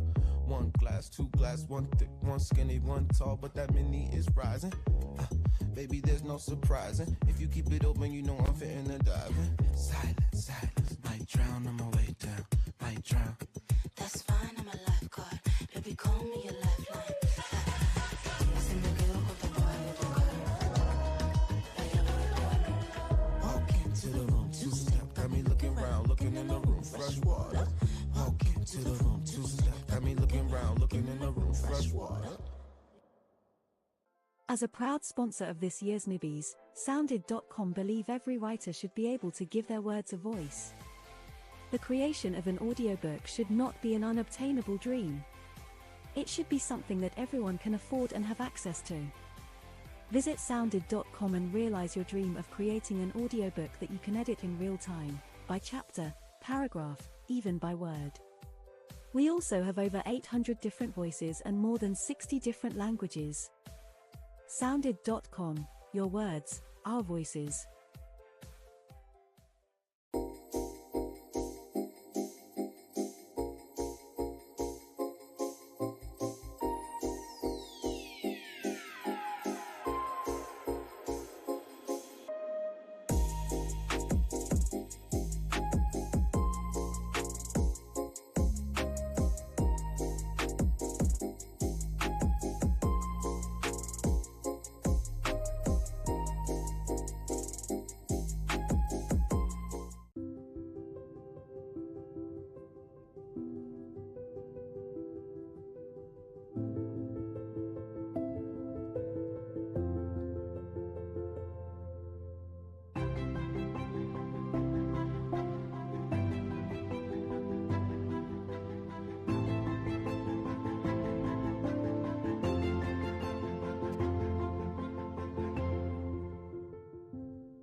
Good evening, my name is Nigel Wyman. I'm the Sales and Marketing Director at Gardeners. On behalf of everyone at Gardeners, I'd like to extend a huge congratulations to all the winners tonight. As many of you will know, Gardeners is an independent, family-run business like many of you that has been at the heart of the book trade for over 37 years. From humble beginnings, we now span over 2 warehouse facilities with a combined footprint of over 550,000 square feet, and now also have Gardeners EU operating out of France and Gardeners US operating out of Florida. We goods in over 200,000 titles every day, and this can reach over 400,000 titles at busier times. Our incredible team and our technological enhancements, namely our state-of-the-art high bay, CNC and B+ machines, plus our ongoing investment into GuardLink and our digital services. All this combined are the fundamentals behind us and the very high standards we strive to achieve. It's great to see you all again at this fantastic venue and look forward to working with you all throughout 2023 and beyond.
LBF 2023 has been amazing. More than 25,000 people from more than 135 countries. Being able to bring people together in service of books is always a good thing. Thousands and thousands of people who are working, hustling, editing, copy editing, marketing, and it's all happening here. What we're selling to each other are stories. Really feels like a sort of sense of power broking. I imagine that somebody would be sitting behind me, probably writing or selling or buying the next big thing. It is a hub. It is a place where everyone can talk, be seen, and also to get their books out. There are so many like-minded, creative people here that you can engage with, you can learn from. It's just incredible to see the depth and the breadth of the industry. When I do say overwhelming, it's in a positive way. There's a lot to take in, like it's huge. It's a place to get inspired. We love reading, we love sharing stories with people, and an event like this kind of proves how important that is. Everybody who works in publishing and the related trades are in it for the same reason, which is that books change the world.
Walk into the room, two-step, got me looking round, looking in the room, fresh water. One glass, two glass, one thick, one skinny, one tall, but that mini is rising. Baby, there's no surprising. If you keep it open, you know I'm fitting and diving. Silence, silence, might drown on my way down, might drown. That's fine, I'm a lifeguard. Baby, call me a lifeline. Así me quedo con tu Walk into the room, two-step, got me looking round, looking in the room, fresh water. Walk into the room, two-step, got me looking round, looking in the room, fresh water. As a proud sponsor of this year's Nibbies, Sounded.com believe every writer should be able to give their words a voice. The creation of an audiobook should not be an unobtainable dream. It should be something that everyone can afford and have access to. Visit Sounded.com and realize your dream of creating an audiobook that you can edit in real time, by chapter, paragraph, even by word. We also have over 800 different voices and more than 60 different languages. Sounded.com, your words, our voices.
Good evening, my name is Nigel Wyman. I'm the Sales and Marketing Director at Gardeners.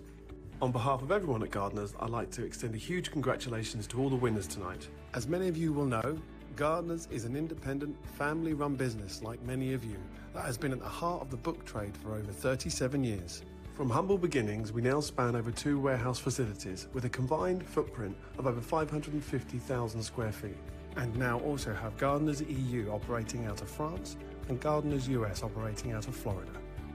We goods in over 200,000 titles every day, and this can reach over 400,000 titles at busier times.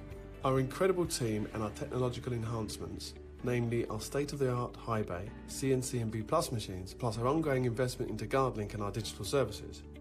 All this combined are the fundamentals behind us and the very high standards we strive to achieve. It's great to see you all again at this fantastic venue and look forward to working with you all throughout 2023 and beyond.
LBF 2023 has been amazing. More than 25,000 people from more than 135 countries. Being able to bring people together in service of books is always a good thing. Thousands and thousands of people who are working, hustling, editing, copy editing, marketing, and it's all happening here. What we're selling to each other are stories. Really feels like a sort of sense of power broking. I imagine that somebody will be sitting behind me, probably writing or selling or buying the next big thing. It is a hub. It is a place where everyone can talk, be seen, and also to get their books out. There are so many like-minded creative people here that you can engage with, you can learn from. It's just incredible to see the depth and the breadth of the industry. When I do say overwhelming, it's in a positive way. There's a lot to take in, like it's huge. It's a place to get inspired. We love reading, we love sharing stories with people, and an event like this kind of proves how important that is. Everybody who works in publishing and the related trades are in it for the same reason, which is that books change the world.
To the room, two-step, got me looking round, looking in the room, fresh water.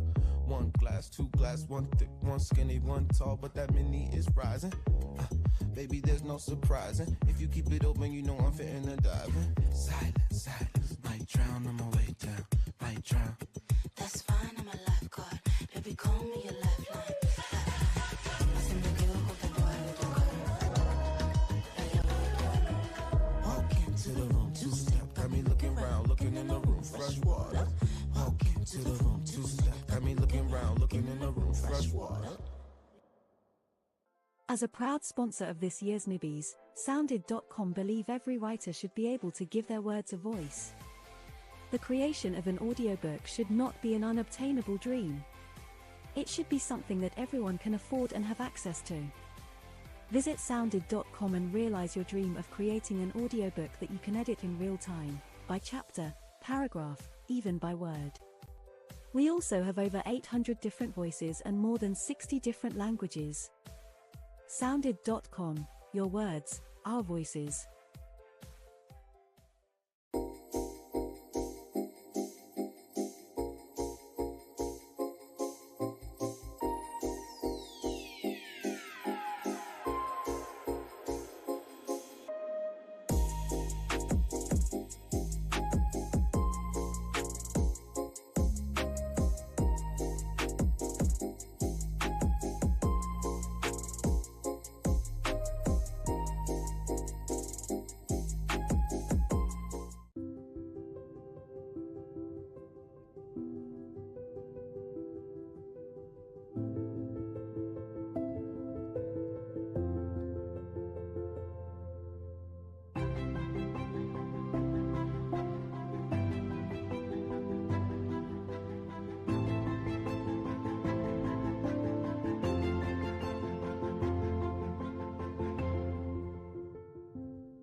Good evening, my name is Nigel Wyman. I'm the Sales and Marketing Director at Gardeners. On behalf of everyone at Gardeners, I'd like to extend a huge congratulations to all the winners tonight. As many of you will know, Gardeners is an independent, family-run business like many of you that has been at the heart of the book trade for over 37 years. From humble beginnings, we now span over 2 warehouse facilities with a combined footprint of over 550,000 square feet, and now also have Gardeners EU operating out of France and Gardeners US operating out of Florida. We goods in over 200,000 titles every day, and this can reach over 400,000 titles at busier times. Our incredible team and our technological enhancements, namely our state-of-the-art high bay, CNC and B+ machines, plus our ongoing investment into GuardLink and our digital services. All this combined are the fundamentals behind us and the very high standards we strive to achieve. It's great to see you all again at this fantastic venue and look forward to working with you all throughout 2023 and beyond.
LBF 2023 has been amazing. More than 25,000 people from more than 135 countries. Being able to bring people together in service of books is always a good thing. Thousands and thousands of people who are working, hustling, editing, copy editing, marketing, and it's all happening here. What we're selling to each other are stories. Really feels like a sort of sense of power broking. I imagine that somebody would be sitting behind me, probably writing or selling or buying the next big thing. It is a hub. It is a place where everyone can talk, be seen, and also to get their books out. There are so many like-minded creative people here that you can engage with, you can learn from. It's just incredible to see the depth and the breadth of the industry. When I do say overwhelming, it's in a positive way. There's a lot to take in, like it's huge. It's a place to get inspired. We love reading, we love sharing stories with people, and an event like this kind of proves how important that is. Everybody who works in publishing and the related trades are in it for the same reason, which is that books change the world.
Walk into the room, two-step, got me looking round, looking in the room, fresh water. One glass, two glass, one thick, one skinny, one tall, but that mini is rising. Baby, there's no surprising. If you keep it open, you know I'm fitting and diving. Silence, silence, might drown on my way down, might drown. That's fine, I'm a lifeguard. Baby, call me a lifeline. Listen, the girl of the Walk into the room, two-step, got me looking round, looking in the room, fresh water. Walk into the room, two-step, got me looking round, looking in the room, fresh water. As a proud sponsor of this year's Nibbies, Sounded.com believe every writer should be able to give their words a voice. The creation of an audiobook should not be an unobtainable dream. It should be something that everyone can afford and have access to. Visit Sounded.com and realize your dream of creating an audiobook that you can edit in real time, by chapter, paragraph, even by word. We also have over 800 different voices and more than 60 different languages. Sounded.com, your words, our voices.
Good evening, my name is Nigel Wyman. I'm the Sales and Marketing Director at Gardeners. On behalf of everyone at Gardeners, I'd like to extend a huge congratulations to all the winners tonight. As many of you will know, Gardeners is an independent, family-run business like many of you that has been at the heart of the book trade for over 37 years. From humble beginnings, we now span over 2 warehouse facilities with a combined footprint of over 550,000 square feet, and now also have Gardeners EU operating out of France and Gardeners US operating out of Florida. We goods in over 200,000 titles every day, and this can reach over 400,000 titles at busier times. Our incredible team and our technological enhancements, namely our state-of-the-art high bay, CNC and B+ machines, plus our ongoing investment into GuardLink and our digital services. All this combined are the fundamentals behind us and the very high standards we strive to achieve. It's great to see you all again at this fantastic venue and look forward to working with you all throughout 2023 and beyond.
LBF 2023 has been amazing. More than 25,000 people from more than 135 countries. Being able to bring people together in service of books is always a good thing. Thousands and thousands of people who are working, hustling, editing, copy editing, marketing, and it's all happening here. What we're selling to each other are stories. Really feels like a sort of sense of power broking. I imagine that somebody will be sitting behind me, probably writing or selling or buying the next big thing. It is a hub. It is a place where everyone can talk, be seen, and also to get their books out. There are so many like-minded creative people here that you can engage with, you can learn from. It's just incredible to see the depth and the breadth of the industry. When I do say overwhelming, it's in a positive way. There's a lot to take in, like it's huge. It's a place to get inspired. We love reading, we love sharing stories with people, and an event like this kind of proves how important that is. Everybody who works in publishing and the related trades are in it for the same reason, which is that books change the world.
To the room, two-step, got me looking round, looking in the room, fresh water.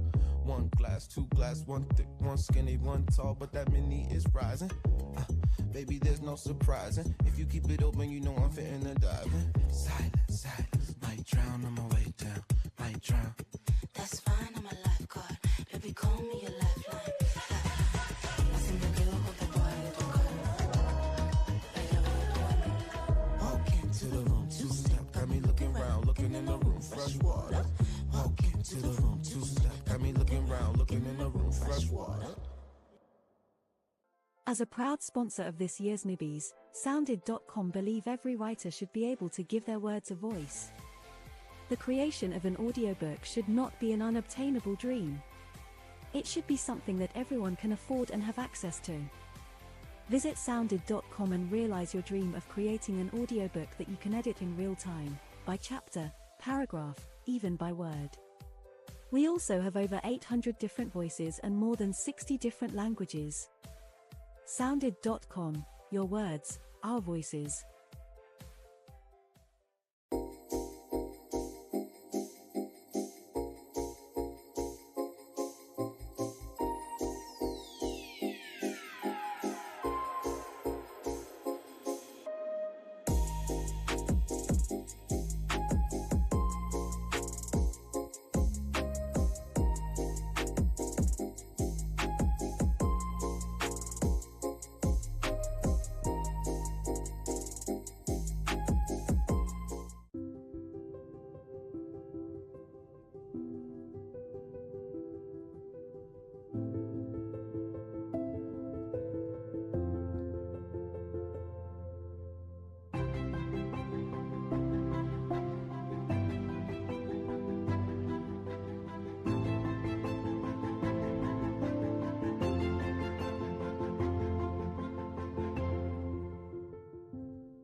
Good evening, my name is Nigel Wyman. I'm the Sales and Marketing Director at Gardeners. On behalf of everyone at Gardeners, I'd like to extend a huge congratulations to all the winners tonight. As many of you will know, Gardeners is an independent, family-run business like many of you that has been at the heart of the book trade for over 37 years. From humble beginnings, we now span over 2 warehouse facilities with a combined footprint of over 550,000 square feet, and now also have Gardeners EU operating out of France and Gardeners US operating out of Florida. We're goods in over 200,000 titles every day, and this can reach over 400,000 titles at busier times. Our incredible team and our technological enhancements, namely our state-of-the-art high bay, CNC and B+ machines, plus our ongoing investment into GuardLink and our digital services. All this combined are the fundamentals behind us and the very high standards we strive to achieve. It's great to see you all again at this fantastic venue and look forward to working with you all throughout 2023 and beyond.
LBF 2023 has been amazing. More than 25,000 people from more than 135 countries. Being able to bring people together in service of books is always a good thing. Thousands and thousands of people who are working, hustling, editing, copy editing, marketing, and it's all happening here. What we're selling to each other are stories. Really feels like a sort of sense of power broking. I imagine that somebody would be sitting behind me, probably writing or selling or buying the next big thing. It is a hub. It is a place where everyone can talk, be seen, and also to get their books out. There are so many like-minded creative people here that you can engage with, you can learn from. It's just incredible to see the depth and the breadth of the industry. When I do say overwhelming, it's in a positive way. There's a lot to take in, like it's huge. It's a place to get inspired. We love reading, we love sharing stories with people, and an event like this kind of proves how important that is. Everybody who works in publishing and the related trades are in it for the same reason, which is that books change the world.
Walk into the room, two-step, got me looking round, looking in the room, fresh water.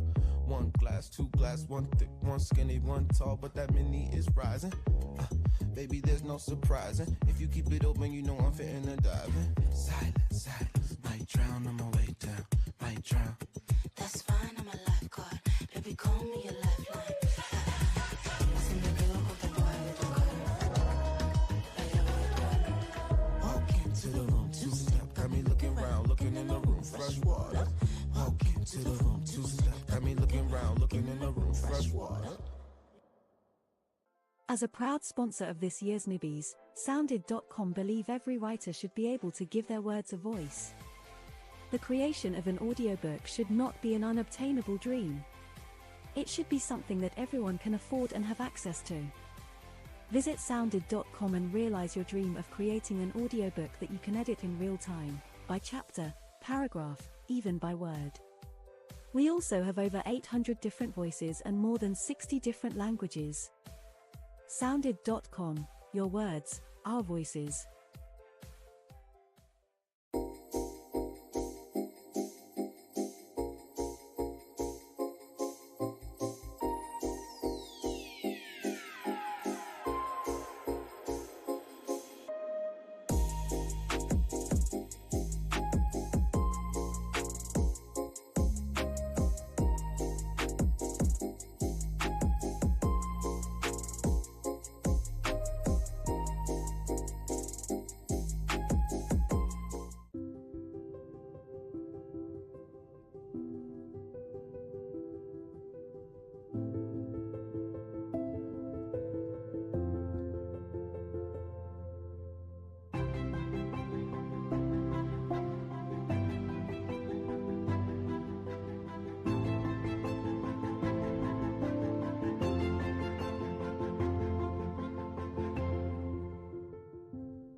Good evening, my name is Nigel Wyman. I'm Sales and Marketing Director at Gardeners. On behalf of everyone at Gardeners, I'd like to extend a huge congratulations to all the winners tonight. As many of you will know, Gardeners is an independent, family-run business like many of you that has been at the heart of the book trade for over 37 years. From humble beginnings, we now span over 2 warehouse facilities with a combined footprint of over 550,000 square feet, and now also have Gardeners EU operating out of France and Gardeners US operating out of Florida. We goods in over 200,000 titles every day, and this can reach over 400,000 titles at busier times. Our incredible team and our technological enhancements, namely our state-of-the-art high bay, CNC and B+ machines, plus our ongoing investment into GuardLink and our digital services. All this combined are the fundamentals behind us and the very high standards we strive to achieve. It's great to see you all again at this fantastic venue and look forward to working with you all throughout 2023 and beyond.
LBF 2023 has been amazing. More than 25,000 people from more than 135 countries. Being able to bring people together in service of books is always a good thing. Thousands and thousands of people who are working, hustling, editing, copy editing, marketing, and it's all happening here. What we're selling to each other are stories. Really feels like a sort of sense of power broking. I imagine that somebody would be sitting behind me, probably writing or selling or buying the next big thing. It is a hub. It is a place where everyone can talk, be seen, and also to get their books out. There are so many like-minded creative people here that you can engage with, you can learn from. It's just incredible to see the depth and the breadth of the industry. When I do say overwhelming, it's in a positive way. There's a lot to take in, like it's huge. It's a place to get inspired. We love reading, we love sharing stories with people, and an event like this kind of proves how important that is. Everybody who works in publishing and the related trades are in it for the same reason, which is that books change the world.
To the room, two-step, got me looking round, looking in the room, fresh water.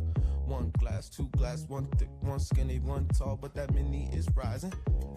Baby, there's no surprising. If you keep it open, you know I'm fitting to dive in. Silence, silence, might drown on my way down, might drown. That's fine, I'm a lifeguard. Baby, call me your lifeline.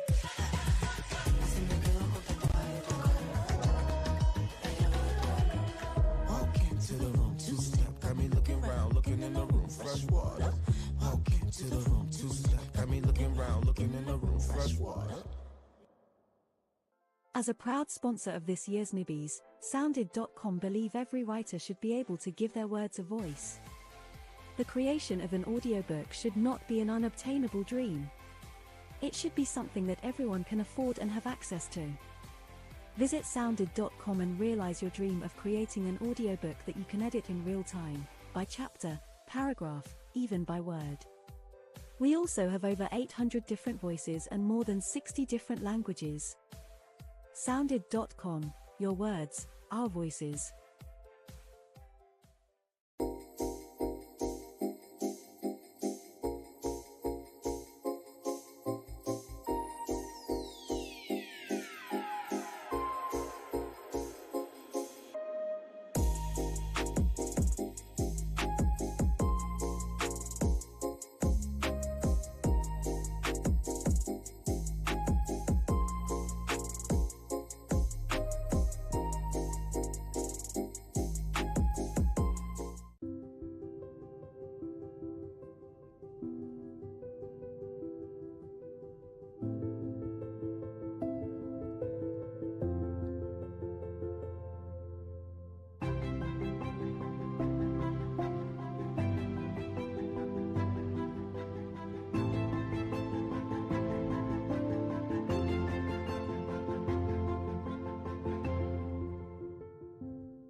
Good evening, my name is Nigel Wyman. I'm the Sales and Marketing Director at Gardeners.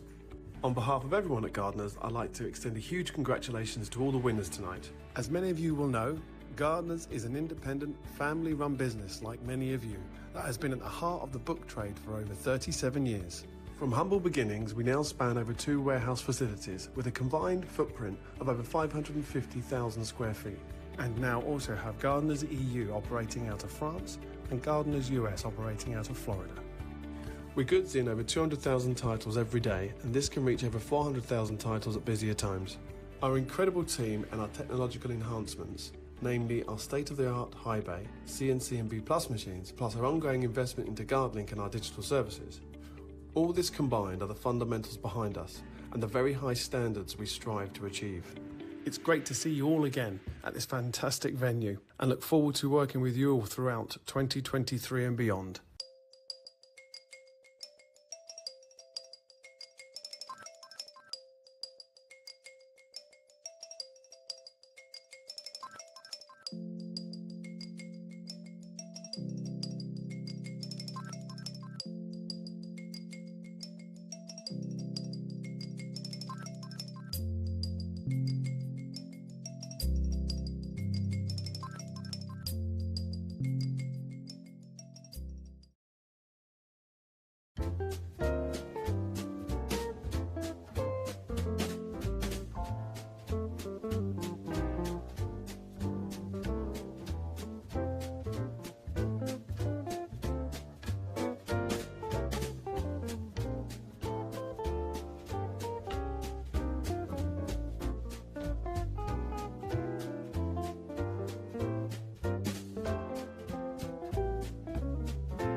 LBF 2023 has been amazing. More than 25,000 people from more than 135 countries. Being able to bring people together in service of books is always a good thing. Thousands and thousands of people who are working, hustling, editing, copy editing, marketing, and it's all happening here. What we're selling to each other are stories. Really feels like a sort of sense of power broking. I imagine that somebody would be sitting behind me, probably writing or selling or buying the next big thing. It is a hub. It is a place where everyone can talk, be seen, and also to get their books out. There are so many like-minded creative people here that you can engage with, you can learn from. It's just incredible to see the depth and the breadth of the industry. When I do say overwhelming, it's in a positive way. There's a lot to take in, like it's huge. It's a place to get inspired. We love reading, we love sharing stories with people, and an event like this kind of proves how important that is. Everybody who works in publishing and the related trades are in it for the same reason, which is that books change the world.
into the room, two-step. Got me looking round, looking in the room, fresh water.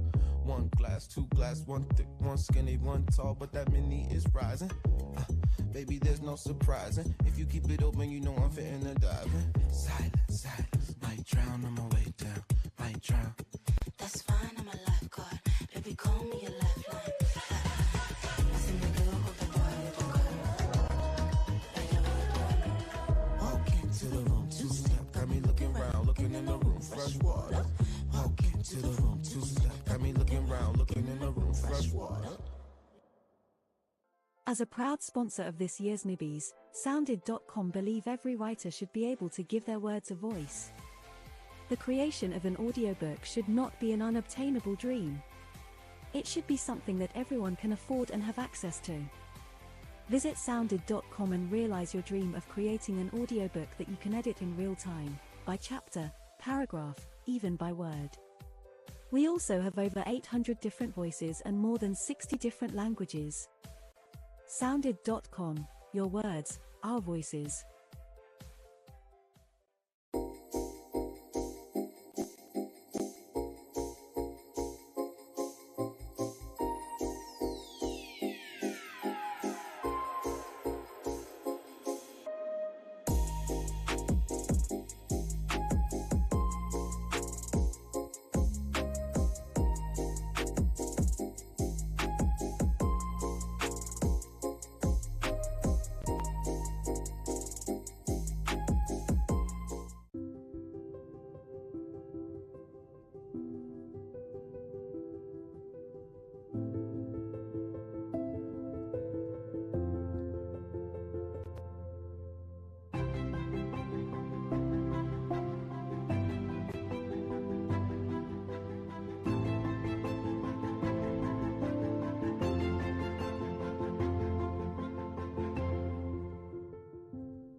Good evening, my name is Nigel Wyman. I'm Sales and Marketing Director at Gardeners. On behalf of everyone at Gardeners, I'd like to extend a huge congratulations to all the winners tonight. As many of you will know, Gardeners is an independent, family-run business like many of you that has been at the heart of the book trade for over 37 years. From humble beginnings, we now span over 2 warehouse facilities with a combined footprint of over 550,000 square feet, and now also have Gardeners EU operating out of France and Gardeners US operating out of Florida. We goods in over 200,000 titles every day, and this can reach over 400,000 titles at busier times. Our incredible team and our technological enhancements, namely our state-of-the-art high bay, CNC and B+ machines, plus our ongoing investment into GuardLink and our digital services. All this combined are the fundamentals behind us and the very high standards we strive to achieve. It's great to see you all again at this fantastic venue and look forward to working with you all throughout 2023 and beyond.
LBF 2023 has been amazing. More than 25,000 people from more than 135 countries. Being able to bring people together in service of books is always a good thing. Thousands and thousands of people who are working, hustling, editing, copy editing, marketing, and it's all happening here. What we're selling to each other are stories. Really feels like a sort of sense of power broking. I imagine that somebody would be sitting behind me, probably writing or selling or buying the next big thing. It is a hub. It is a place where everyone can talk, be seen, and also to get their books out. There are so many like-minded creative people here that you can engage with, you can learn from. It's just incredible to see the depth and the breadth of the industry. When I do say overwhelming, it's in a positive way. There's a lot to take in, like it's huge. It's a place to get inspired. We love reading, we love sharing stories with people, and an event like this kind of proves how important that is. Everybody who works in publishing and the related trades are in it for the same reason, which is that books change the world.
To the room, two-step, got me looking round, looking in the room, fresh water.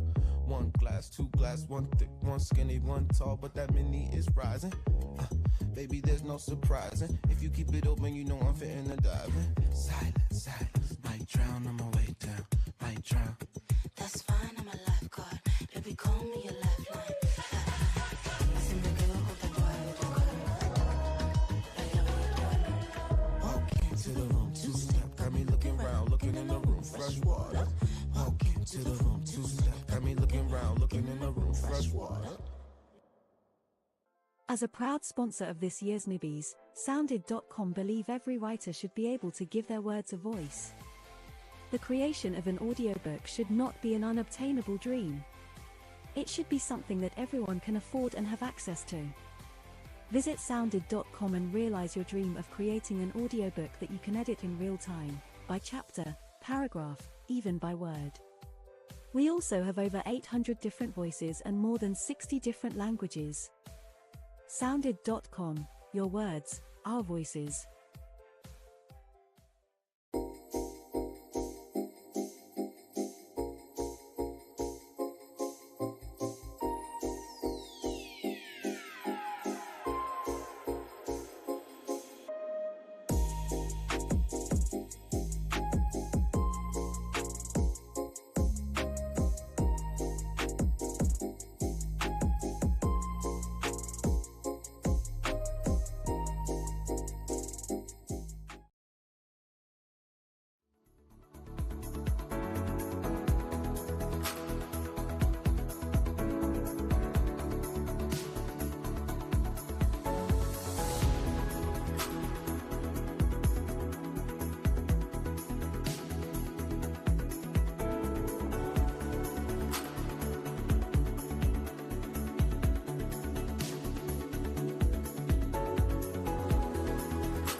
3.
Please welcome back Lauren Laverne and Rhys Stevenson.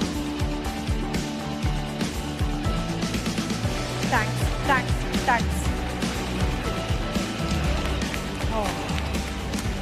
Oh, yes! Yeah! Yes, madam, yes! It's a tolerant part 2 welcome. Everybody was like, yeah, we're on buttoning. Let's go. One. Y'all look fed. That's it. Y'all look liquefied up. This is good. I'm a bit worried, but this is fine. Guys. Welcome back to the second part 2 of this year's Nibbies. And once again, a warm welcome to those of you watching online. Ciao. Pop a button and buckle up, because we're continuing this evening's awards, and we wanted to take a moment to celebrate Letters Live reaching its 10th anniversary this year, everyone. To mark this achievement, we've invited the one and only Lem Sisse to join us to read a letter. Let the light pour in. Lem's fantastic new collection of poetry is out this autumn. Please give it up for Lem Sisse!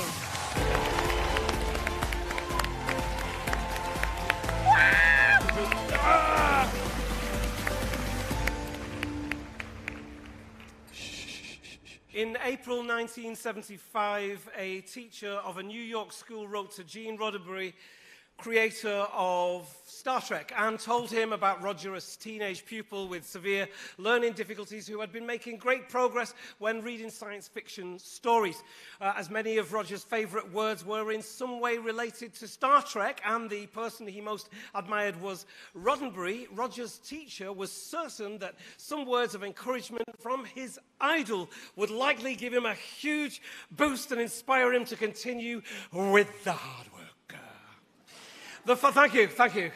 There's another half an hour. The following letter soon arrived. Dear Roger, I've been told of your exceptional progress in reading during the last year, and that you are especially interested in reading and writing science fiction.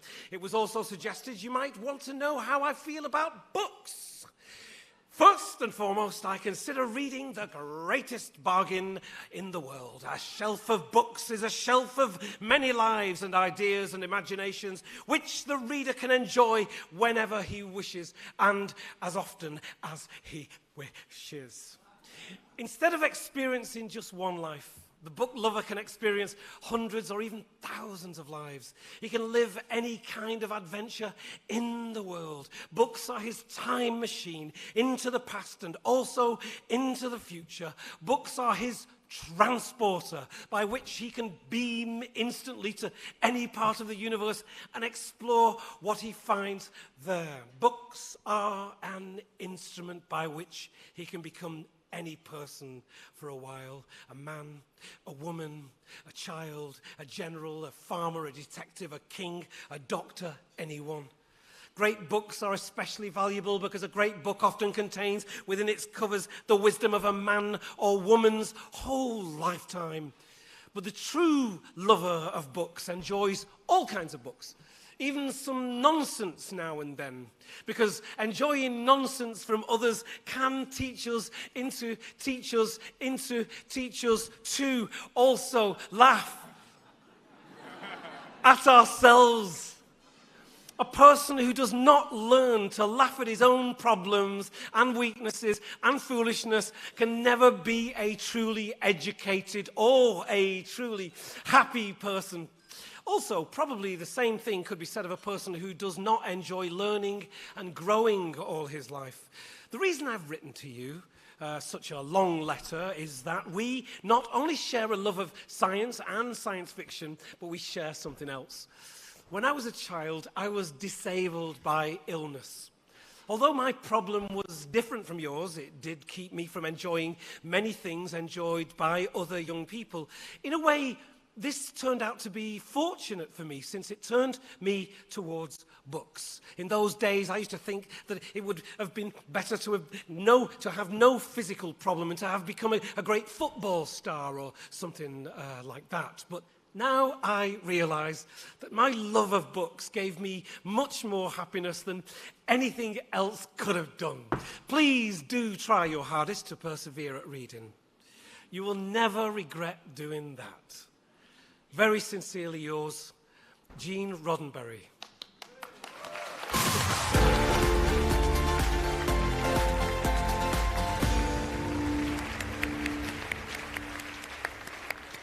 Oh, wow. Our thanks to the brilliant Lem Sisse. Live long and prosper. That's how you do it, right? Yeah. Is that thing? Yeah. Spock does that, right? I was Star Wars, I was on the other side. We start part 2 by entering the world of academic, educational, and professional publishing. This award is sponsored by the Publishers Association, the member organisation for UK publishing, representing companies of all sizes and specialisms. Well, it was another year of change and challenge, and this shortlist is dominated by independents whose adaptability and responsiveness were key in spotting and capitalising on opportunities. Absolutely. Lauren, these are the contenders. Bloomsbury Publishing, Class Publishing, Edinburgh University Press, Emerald Publishing, PG Online, and Princeton University Press. All right. So it's time to reveal that winner. This year's winning academic, educational, or professional publisher is Edinburgh University Press. Please welcome Chief Executive Nicola Ramsey. Edinburgh recorded record sales despite trimming its publishing program.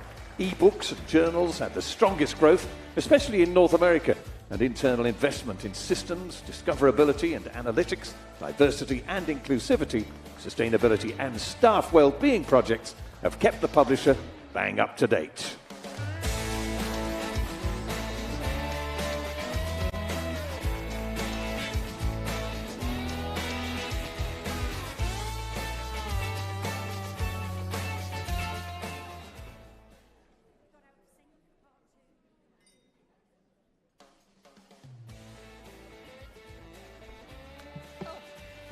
Thank you so much.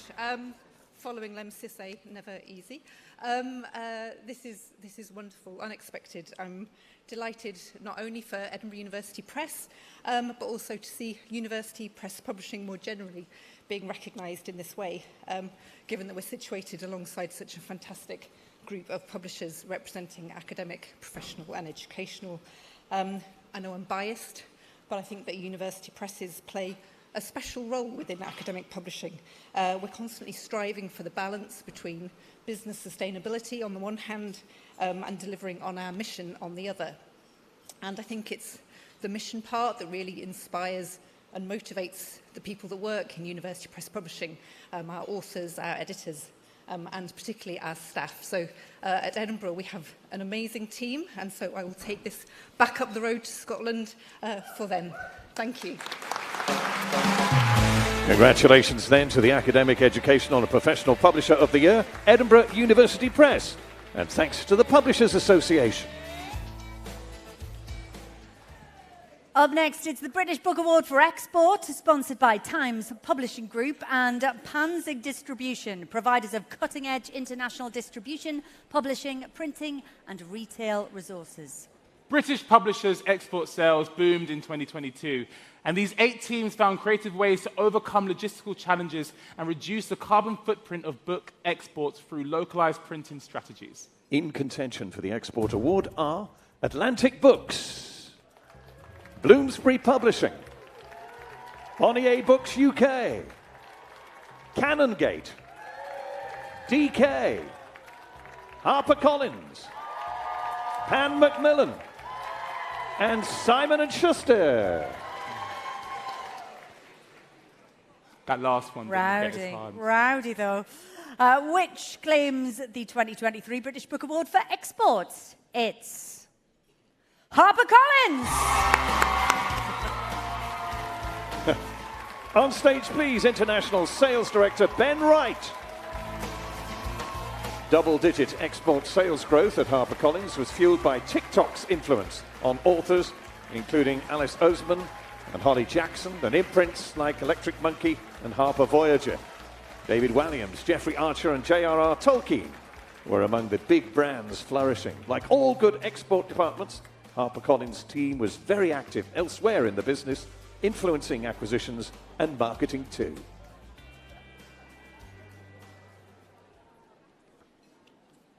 Thank you, everybody. This is marvellous. I was very happy with just my little pin badge, but And I really should have gone to the loo during the interval, but never mind. Special thank you, of course, to our sponsors, to David, to Eddie, to everyone at Pansing Times and the wider group. Congratulations to the other publishers on the shortlist. You would each have been very, very worthy winners. And thanks to our customers, our distributors, our bookshops all over the world. Without you, we could not thrive and prosper the way that we have. I'd like to thank all my colleagues from HarperCollins. Thank you, Anna. Thank you, Charlie. Thank you to all the exec publishers for the great books that you give us. And thanks to everyone who has dragged themselves in for an early morning call, tweaked a bit of copy, played with the cover, gone that extra mile for us. The fact that these little things have been done means that I'm standing up in front of everybody today. Thank you to our brilliant creative teams, to our authors and illustrators, because without your books to sell, being the best international sales team in the world would be absolutely pointless. But what a team we are, and this award belongs to each and every one of you. I'm not going to stand here and name names because I've been talking for too long already, and I'd be bound to forget somebody. But a special mention to Pauline and her team, who are really the unsung heroes of this whole operation.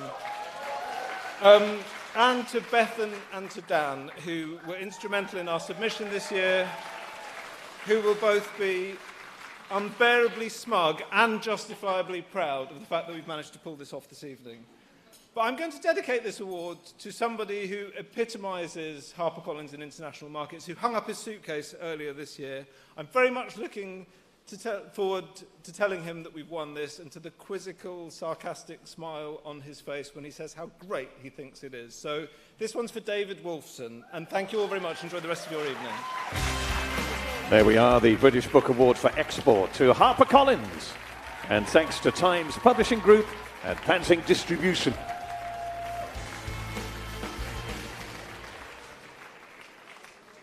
We come now to a very special award. The British Book Award for Freedom to Publish, sponsored by Index on Censorship, an organisation campaigning for freedom of expression. This is an award that recognises the huge challenges book publishers, booksellers, and creators continue to face all over the world. This year, the award recognises an individual who has done more than most in the defiance of their own and others' right to write. And to present this award, a best-selling writer of 5 books, including Brick Lane and Love Marriage. She's a Fellow of the Royal Society of Literature, and in 2003 was named as one of Granta's best young British novelists. Please welcome author Monica Ali.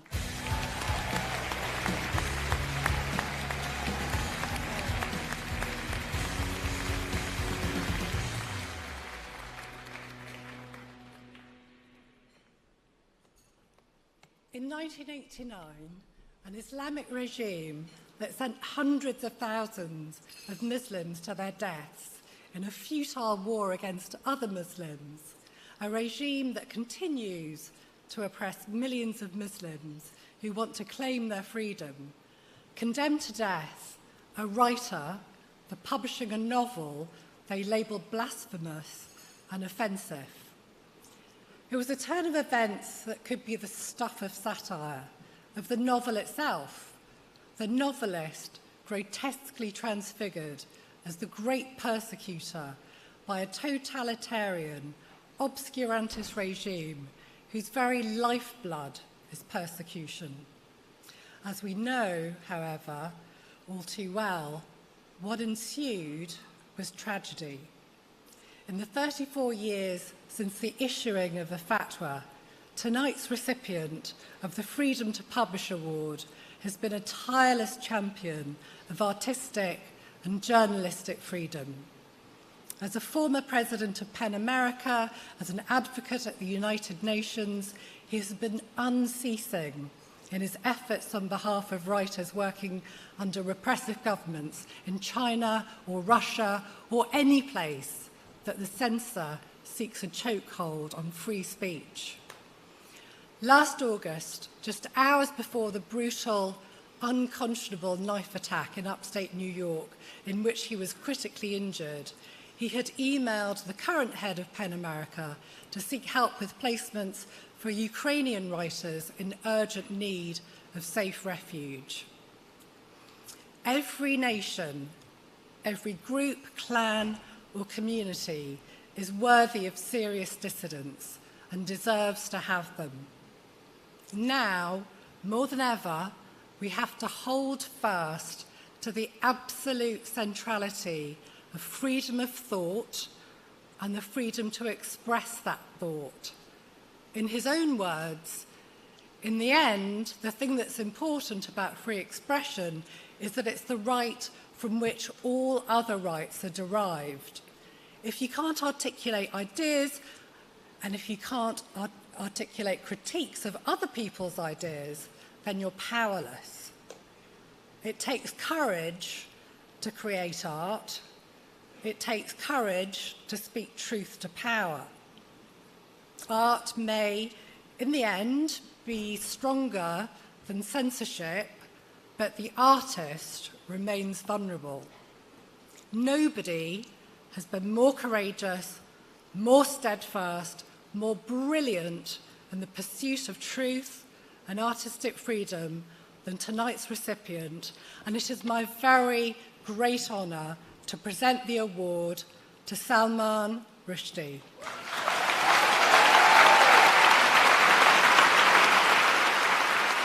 Now, ladies and gentlemen, Salman isn't with us here this evening, but he has sent us this message.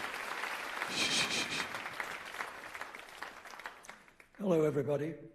Hello from New York. I'm glad to be able to join you in this way. And just to begin with, I'd like to thank Monica for her kind words, and of course thank the British Book Awards for choosing me to receive this important recognition, and to Index on Censorship for sponsoring the award. Thank you to all of those. And yeah, the freedom to publish, of course, is also the freedom to read, and the freedom to write, the ability to write what you want, to be able to choose what you want to read and not have it decided for you externally, and the freedom to publish books that ought to be published, that need to be published, and sometimes are difficult to publish because of pressure from this or that group. It's very important, I think, that such pressure should be resisted. And we live in a moment, I think, at which freedom of expression, freedom to publish, has not in my lifetime been under such threat in the countries of the West. Obviously, there are parts of the world where censorship has been prevalent for a long time. Quite a lot of the world, Russia, China, in some ways India as well. But in the countries of the West, until recently, there was a fair measure of freedom in the area of publishing. Now, I mean, sitting here in the United States, I have to look at the extraordinary attack on libraries and books for children in schools, the attack on the idea of libraries themselves. It's quite remarkably alarming, and we need to be very aware of it and to fight against it very hard. I have to say it's also been alarming to see publishers looking to, how shall I put this, Baudelarize the work of such people as Roald Dahl and Ian Fleming. I have to say the idea that James Bond could be made politically correct is almost comical. I think that has to be resisted. Books have to come to us from their time and be of their time. And if that's difficult to take, don't read it. Read another book. But don't try and remake yesterday's work in the light of today's attitudes. I know that room where you all are is full of people who are deeply committed to the principles of freedom of publishing. And I'm proud to receive this award. I think I receive it on behalf of everybody fighting that fight. I did once receive a British Book Award. It was back in 1995 for The Moore's Last Sigh, so it's nice to have this one to keep it company. Thank you very much. Bye-bye.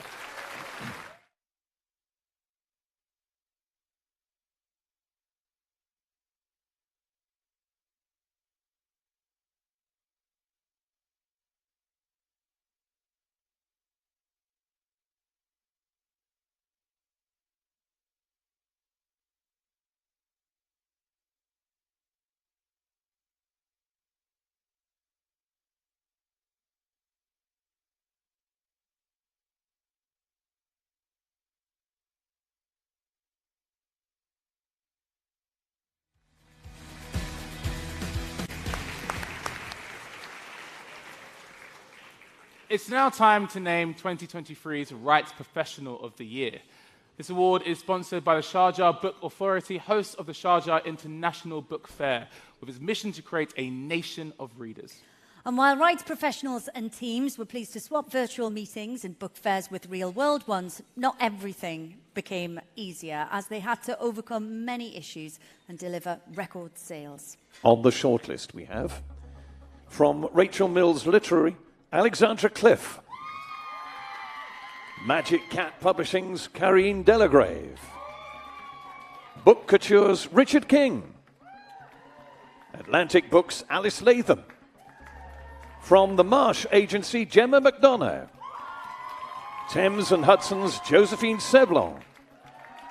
The Simon & Schuster Rights Team. And the Usborne Rights Team. Here, the judges wanted to give a high commendation to RML's Alexandra Cliff on table 91. So well done to you, Alexandra. Where are they? There you are. That's you. Well done. But which of these is about to be named the British Book Awards Rights Professional of the Year? Well, it's Book Couture's Richard King.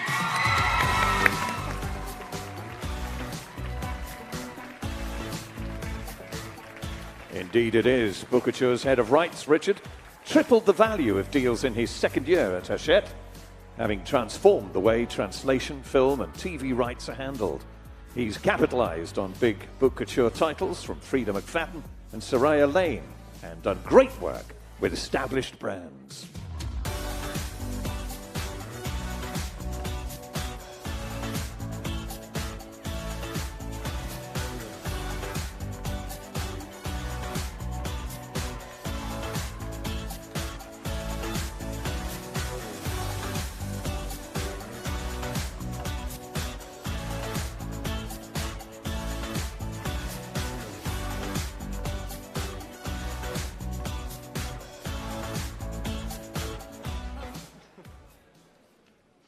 Hi everyone.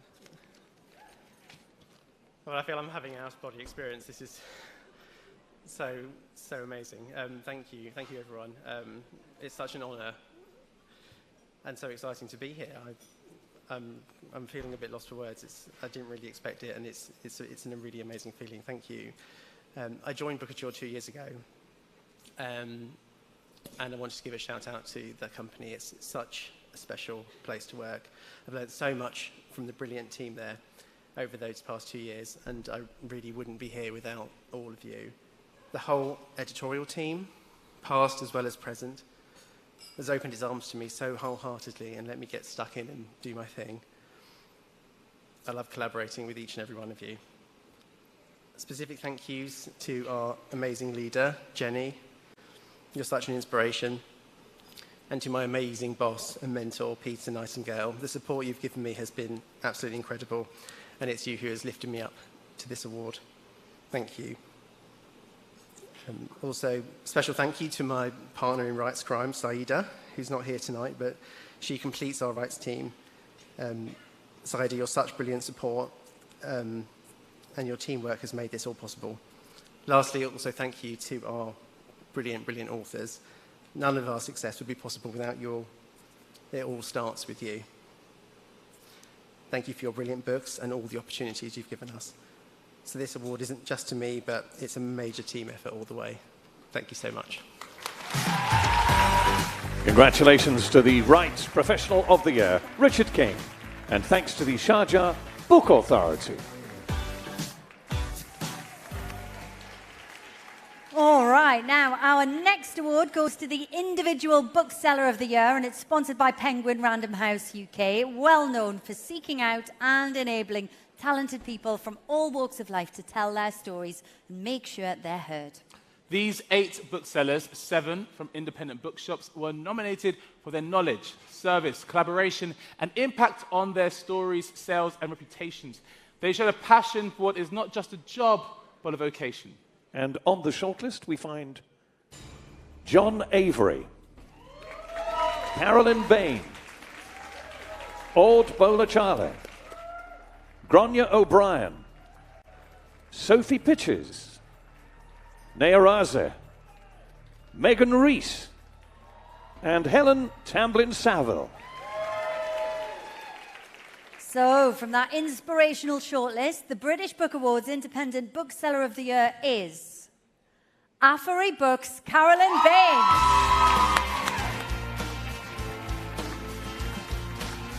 Carolyn Bain's story grew out of a lack of books by and for black people. She conceived and crowdfunded Brighton's Affery Books, which has become a cultural and community space with clubs, festivals, exhibitions, films, and more.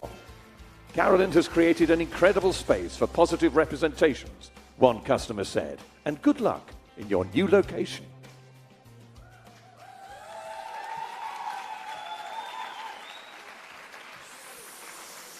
Ooh. One day, I'll be out of a job. One day, we won't need Affery Books because there'll be a level playing field for black authors and authors of colour. One day we'll come to the Booksellers Awards and it won't look this beige. But we ain't at that day yet. And so, yeah, I keep getting up every morning and shouting from the rooftops that black authors are doing incredible work and they deserve the platform, they deserve the acknowledgement, they deserve the space in this industry. And black people deserve to see themselves represented in books. And so until that day changes, I'll keep getting up, I'll keep doing 70 hours a week, I'll keep being in the worst paid job I've ever had, but the best job I've ever had. And I keep hoping that that change will come. I want to say thank you to my incredible family, my daughter Isabel and my daughter Olivia, who support me in the shop, my husband, who is tireless in his endless support. He's an introvert who doesn't read. You know, imagine being married to me. He's so lucky. But mostly, just thank you to every black author that has trudged through mud, treacle, just everything to go against the odds and get a book published and get it on my shelf. Thank you. The British Book Awards Individual Bookseller of the Year, Affery Books' Carolyn Bain. And thanks to Penguin Random House UK.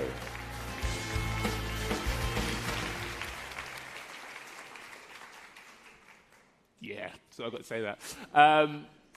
It's time now to announce the British Book Awards Editor of the Year, sponsored by YMU. So to be like, YMU? Like some kind of, you know, like college fraternity. I would find that empowering. They'd probably love that.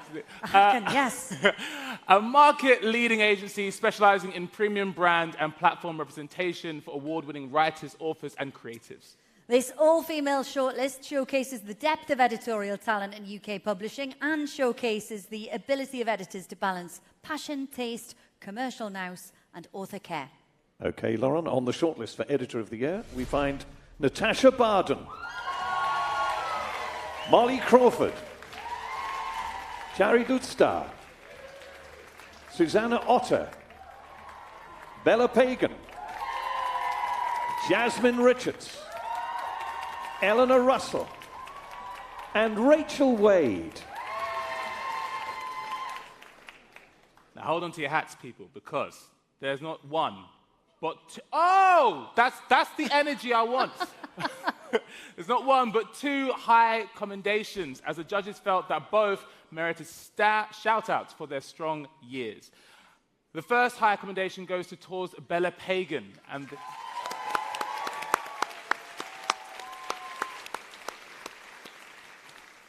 the second to Story Mix's Jasmine Richards. So congratulations to you both. But we need a winner. And which of these contenders is about to become Editor of the Year? Well, I can tell you that it's Harper Voyager's Natasha Barden!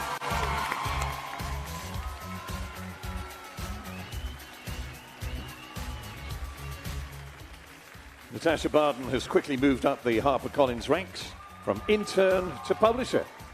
She's the editor behind stars of the Harper Voyager sci-fi and fantasy list, launched young adult list Magpie Books in 2022, and is the brains behind new subscription service, The Locked Library.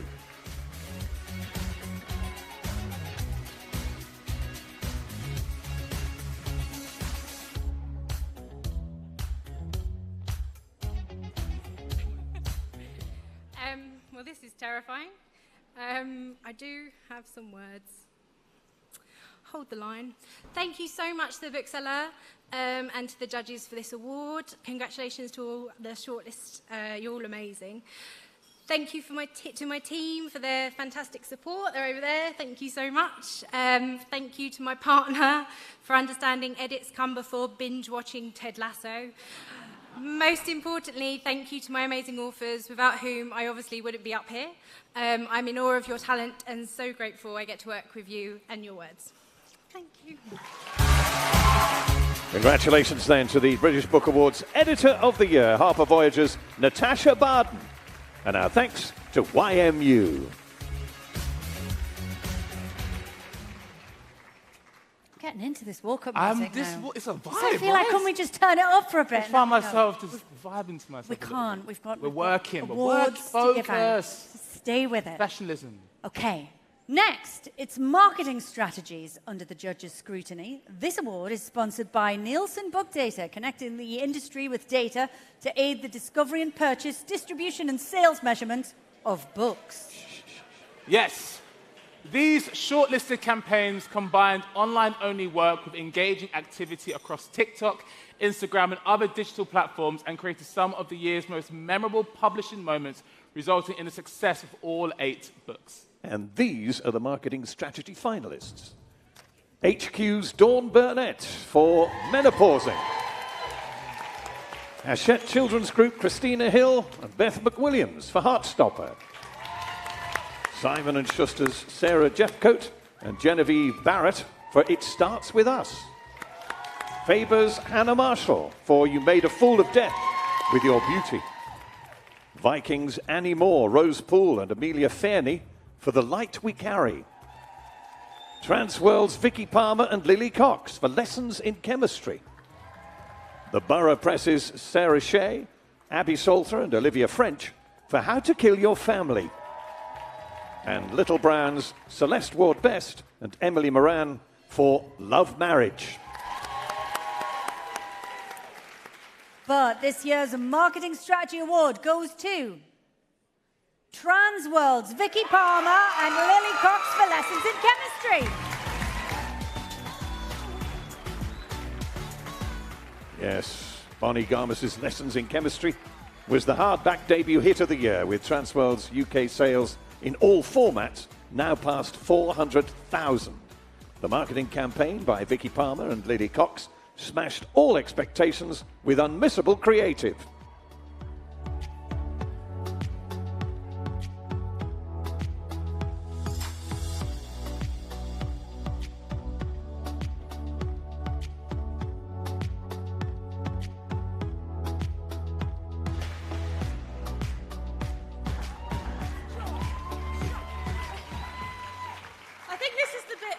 You'd written a speech, but oh God, Bonnie, you're our author of the year. We love you so much. You have made this a total joy. So sorry, I'm really quite overcome by this. Sorry, Lily. No, it's all right. I've got nothing to This say. woman here has been the best wing woman of all time. She never said no whenever I was throwing the maddest ideas at her. And thank you to every single person on this table over here, Transworld and Doubleday. You've been the best team. And it starts with the best book, and every bookseller and every single person in this room and people's children have been reading it at school, and it's made all of this a joy, and it continues to be. And what a celebration of great books. Thank you so much. Congratulations then to the British Book Awards Marketing Strategy of the Year winners Vicky Palmer and Lily Cox. And our thanks to Nielsen Book Data. Gobsmacked, Reese. I mean, Gobsmacked. I've never seen a mouth open so wide. I have, but I can't talk about it here.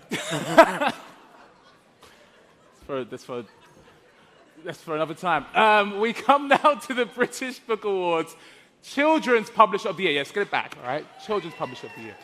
Children's publishing has flourished since the pandemic with strong sales growth from picture books to young adult fiction, and all 8 publishers shortlisted also made progress on the urgent issues of diversity and sustainability. And the finalists here are David Fickling Books, Far Shore, Hachette Children's Group, Nosy Crow, Simon & Schuster Children's Books, Sweet Cherry Publishing, Usborne, and Wonderbly.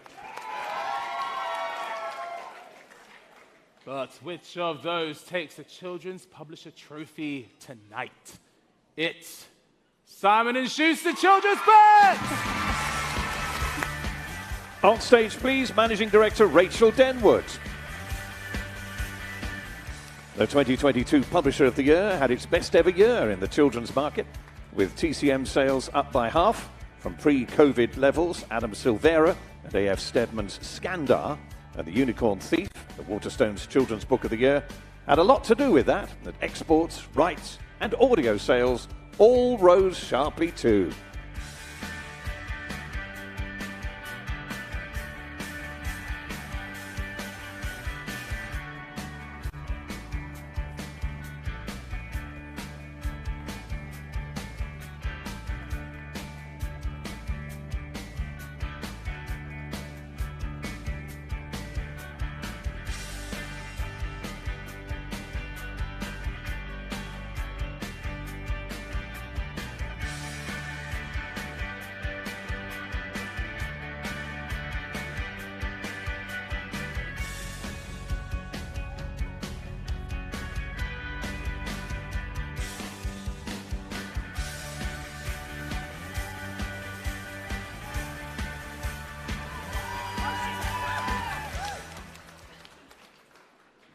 We are the rowdy lot that was sitting over there, in case there was any doubt about that.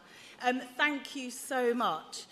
It was a record year for us last year in UK sales, export, rights, across the board. So this is so amazing. So many people worked incredibly hard and with huge passion. This is an amazing moment for us just to stop and reflect on what an incredible year it was. And I'm so proud to be up here with some of my team and authors. I want to thank the bookseller and the judges. Thanks also to the Simon & Schuster leadership team in the UK and internationally. We've had the most incredible support, especially from our wonderful CEO, Ian Chapman. Trust me when I say this is the best kids team in the business. So much work has gone into this. We are going to celebrate in such a very, very extra way tomorrow. Thank you to the agent community for your partnership, to our retailers, the incredible booksellers whose knowledge and passion helps our books soar. We work alongside so many incredible people who champion children's reading and children's illustrators and authors across the industry in education and libraries, Book Trust, the NLT, Empathy Lab, World Book Day, the Laureateship, and so many more. I want to thank each and every one of those people for banging the drum, It would be great if the drum could bang a bit louder in the media where children's books are woefully underserved. People need to hear more about a wider range of children's authors and illustrators. Thank you to the VIPs, who to me are the readers. They seem to really, really enjoy our books, and it's our privilege to publish for them. My final and biggest thanks goes to our authors and illustrators, who are the vital spark, and we thank them. That's it. Have a great night, and good luck to the rest of the shortlistees. The British Book Awards Children's Publisher of the Year, Simon & Schuster Children's Books.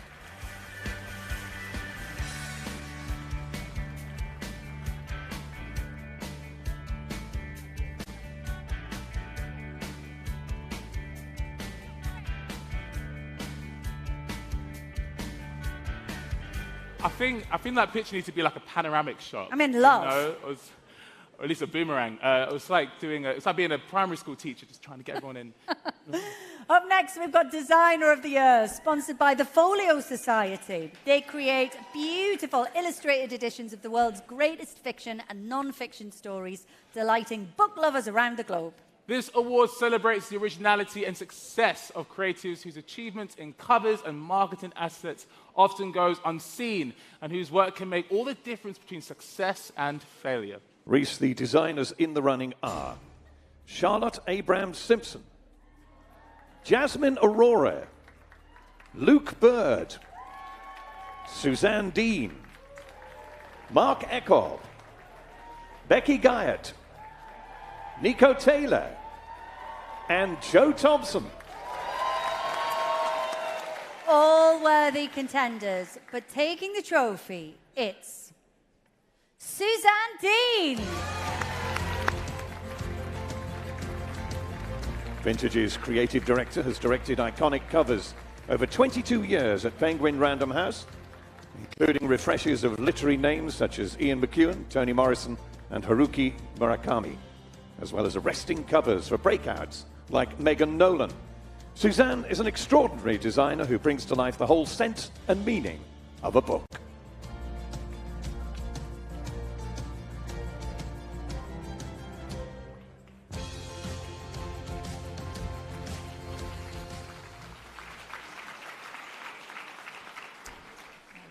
Thank you very much. I was sitting there and really not expecting to get up and have to say anything. So I really just wanted to say thank you, Vintage, all the wonderful authors that I work for, and all my wonderful colleagues. You make it a fabulous place to create, and that's really special. So thank you, Vintage. Congratulations then to the British Book Awards Designer of the Year, Suzanne Dean. And thanks to the Folio Society. Next, it's the award for Imprint of the Year, sponsored by a book production specialist for monochrome books, Clays. This shortlist highlights the value of distinctive, close-knit imprints in generating commercial and critical success. Large, small, young and old, they shared many of the biggest books of 2022.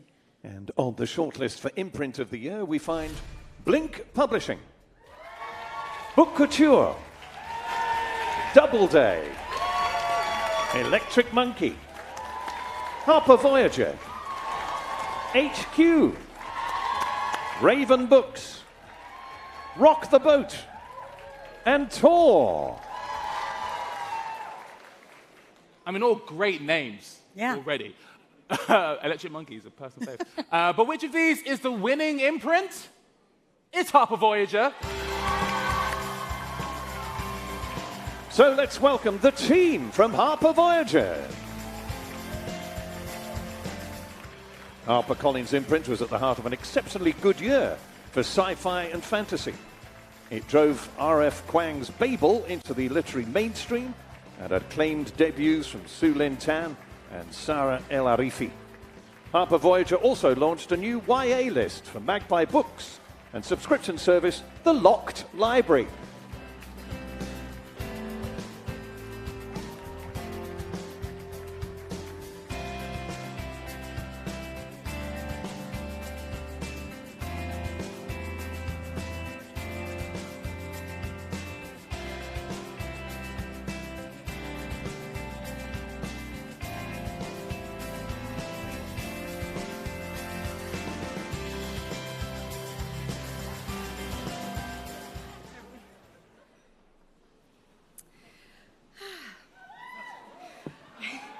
wow.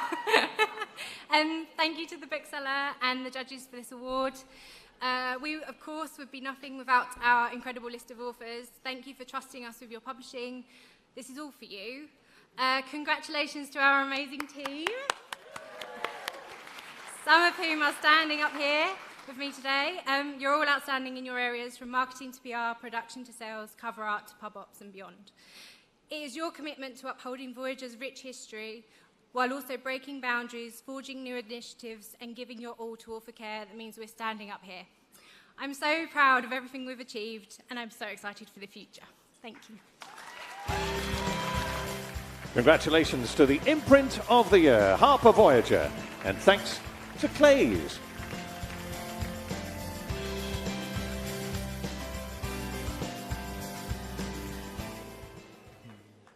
2 awards in one night. Good going, isn't it? Killing the game. It's the award for Publicity Campaign of the Year next, presented in association with the Network for Book Publicists, the Publishers Publicity Circle. The 8 outstanding campaigns on this shortlist all displayed exceptional creativity, tenacity, and in-house teamwork while taking good care of their authors. Alan has all the details. I have, and on this shortlist, Transworld's Alison Barrow for Lessons in Chemistry. Penguin Michael Joseph's Kira Berry for Why Has Nobody Told Me This Before? Little Brown's Hayley Camis and Zoe Hood for Love Marriage. Walker Books' Kirsten Cousins for Loki, A Bad God's Guide to Being Good. Cornerstone's Etty Eastwood for The Story of Art Without Men. Bloomsbury Children's Books' Emily Marples for As Long as the Lemon Trees Grow. Harper Voyager's Susanna Pedden for Babel. And Orion's Virginia Wollstonecraft for Murder Before Evensong. So they've all done impressive work, but this year's Best Publicity Campaign winner is Alison Barrow's work on Lessons in Chemistry from Transworld. Yeah, Alison Barrow's campaign for Lessons in Chemistry by Bonnie Garmus catapulted the book into the bestseller lists, where it stayed for much of 2022. After numerous reprints, it created a remarkable level of buzz for a debut and cultivated numerous champions in book selling, especially at Waterstones, who made Garmus their Author of the Year.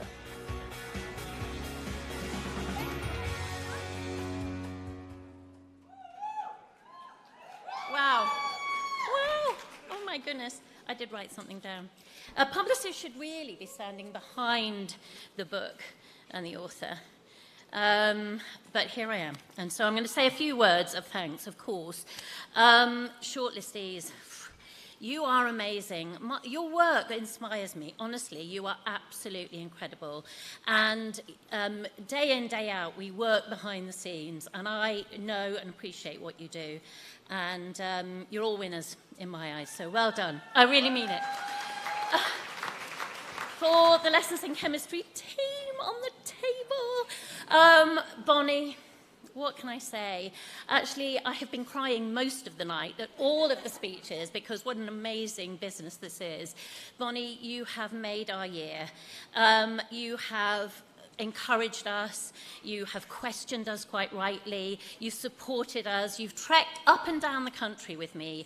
I absolutely adore you, and you have transformed our whole year, and we can't be more grateful. Jane, editor, love you, love working with you. You have such an eye for a book. Thank you so much for bringing Bonnie to us. Felicity, what can I say? I adore you too. You're absolutely always the agent of the year in our hearts. And thank you for questioning us, testing us, and asking things and supporting us every inch of the way. Sales team, brilliant.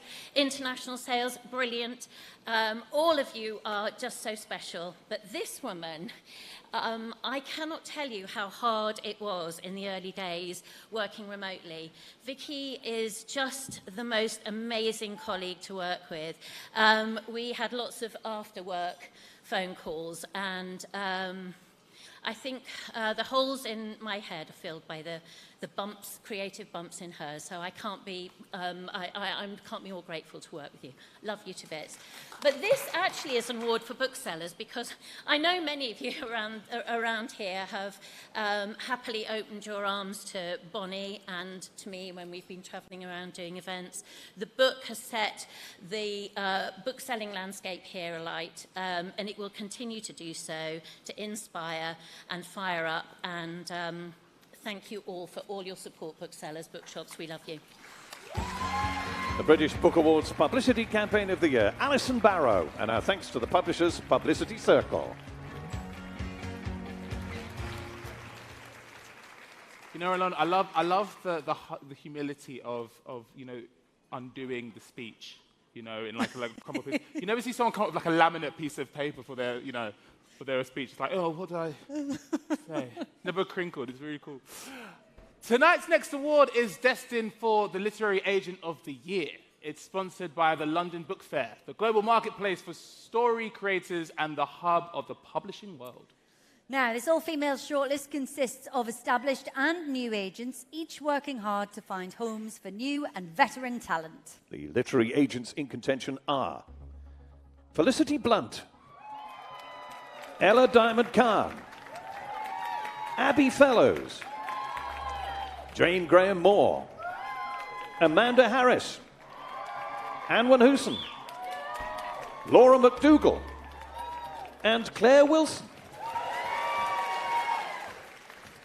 But from those brilliant contenders, taking the trophy and title Literary Agent of the Year, it's RCW's Claire Wilson! It is indeed. The head of RCW's Children's Department had a 2022 to remember, not least because of the remarkable success of the UK's sixth biggest selling author, Alice Oseman. Hannah Gold, Anna James and Catherine Randell delivered more six-figure sales and awards. Wilson also found time to advocate on inclusivity, sustainability and copyright as Vice President of the Association of Authors Agents.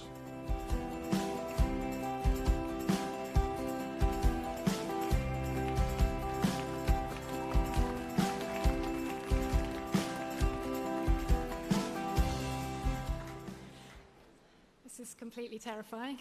Well done to everyone else who made it look so much smoother than this. As so many other people have already said tonight, it's clear that the books that we're all working on matter more than ever. And so I think we should all feel incredibly proud of the industry that we're in and the books that we're making and the work that we do. I want to thank the unstoppable Katie Webber for nominating me tonight. And all my friends and colleagues at RCW, Sam, Peter, Georgia, John, Safa, and most of all, of course, all my clients. I always say that I do the best job in the world, and it's because of them that that's so true. Thank you. Congratulations to the British Book Awards Literary Agent of the Year, Claire Wilson. And our thanks to the London Book Fair.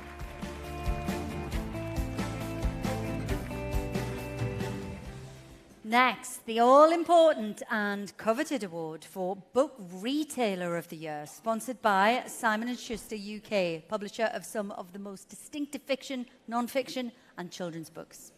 Book retailers were rejuvenated in 2022, delivering the highest print sales on record. This shortlist includes high street, online, travel and media booksellers, new and long-standing names, and winners of Independent Bookshop and Children's Bookseller.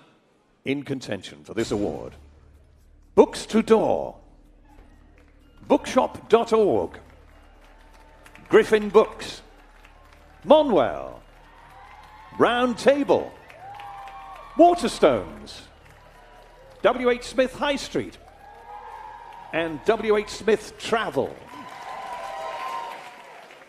6 strong contenders there, but taking the book retailer title, it's W.H. Smith Travel. Please welcome Mike Roberts and Sharon Nightingale. W.H. Smith's bookselling in airports and stations was hit hard by COVID lockdowns and travel restrictions, but it bounced back strongly in 2022. It opened 3 new dedicated bookshops and revamped its concession stores and reminded the industry of its influence in brand fiction.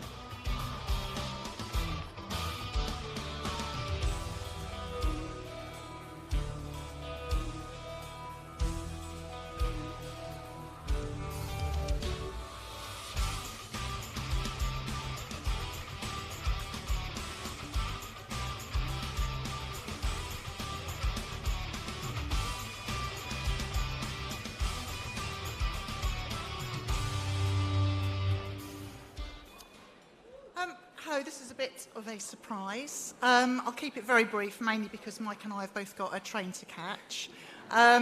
3 thank yous, 1 to the judges, 2 to publishers and authors for your support over the last few years. It's been challenging to say the least. And thirdly, to the team back at base in the office and all of our stores across the country. Anything else? If you want a drink afterwards, we've got the badge. If you want to fast forward through the bar, come and find us. Thank you. Congratulations to the Book Retailer of the Year, W.H. Smith Travel. And thanks to Simon & Schuster, UK. And good luck with the train. Really nailing the travel brief there, just travelling 2 different routes, coming in, coming out, checking it all out. Man, herded us in like a couple of sheepdogs. It was Yeah, impressive. why not? Hey. Yeah, there she is, going back to victory. Now listen up, everyone. We've made it. This is our final awards, arguably the most hotly contested category of the British Book Awards. That whistle was correct, whoever that was, for the Publisher of the Year. This significant accolade is sponsored by International Literary Properties, a global business that invests in, acquires, manages and enhances literary estates. And to present this award, we welcome back the bookseller, Director of Publisher Relations, Emma Lowe, and Editor of the Bookseller, Philip Jones. Yay! Made it.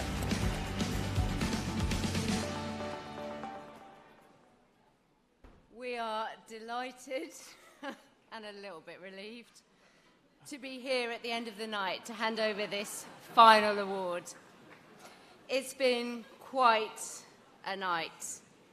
Thank you all. And thank you to our hosts, Therese and Lauren. Magnificent job as always. And once again, thank you to our BSL interpreters.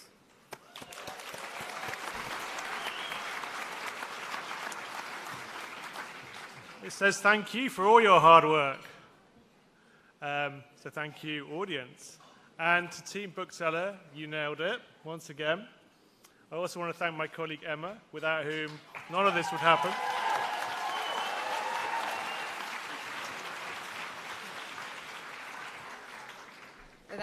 Without Philip, none of this would happen either, so, you know.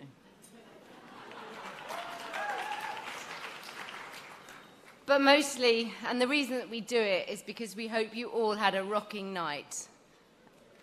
And almost, but not quite yet, you are ready to dance. Now, Alan, the final shortlist, please. Absolutely. Thanks, Emma and Philip. And on our final shortlist for Publisher of the Year, Bloomsbury, DK, HarperCollins, Headline, Little Brown, Orion, Simon & Schuster, and Usborne. But now, from that impressive shortlist, which is the British Book Awards Publisher of the Year?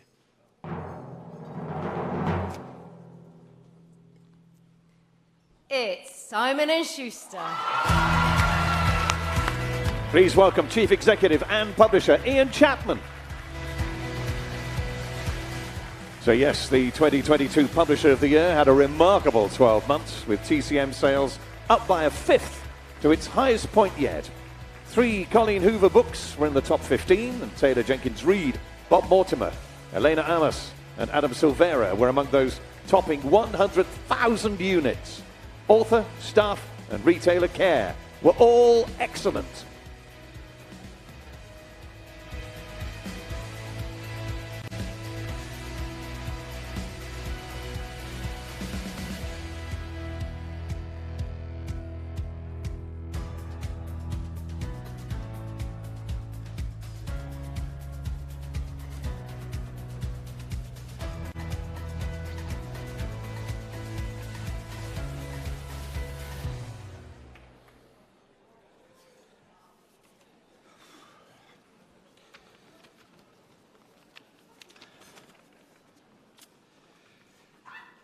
Hi.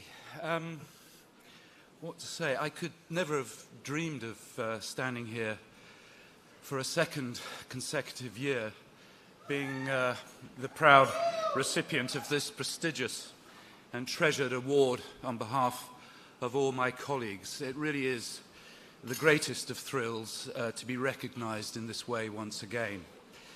I count myself extremely fortunate to be leading the wonderful team that is S&S UK. This is very much their award. Their dedication, professionalism and publishing excellence are the reasons that I find myself on this stage this evening. They look after each other.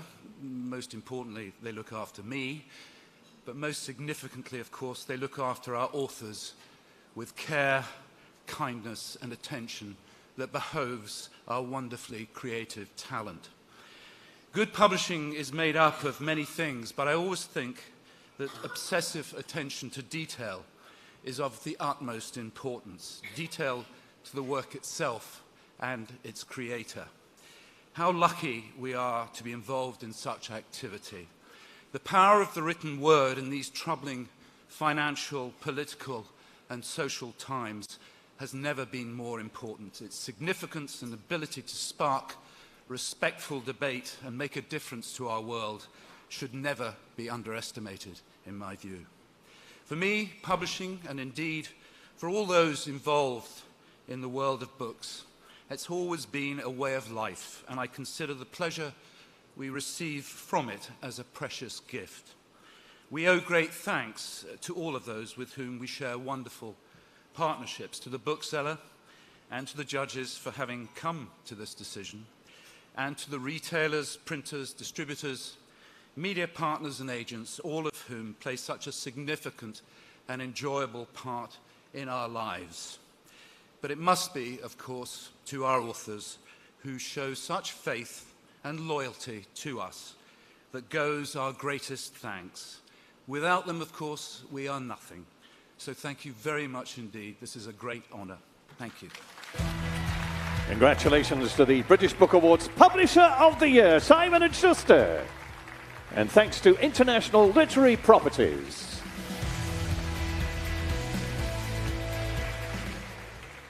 Well, that is it. Huge congratulations to all of tonight's winners. Huge thanks to the judges, all our award presenters, our sponsors, partners, to our BSL interpreters, Jenny Hale and Lawrence Pass, to you guys for being here in the room, and those of you watching online too. Both the International Booker Awards and the Jalak Prize will be announced later this month, and many of the shortlistees are here with us tonight, and we wish you all the very best of luck.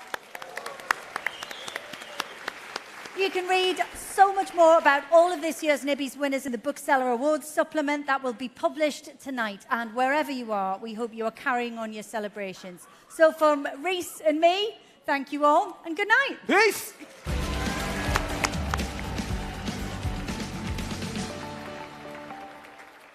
Ladies and gentlemen, Lauren Laverne and Reese Stevenson.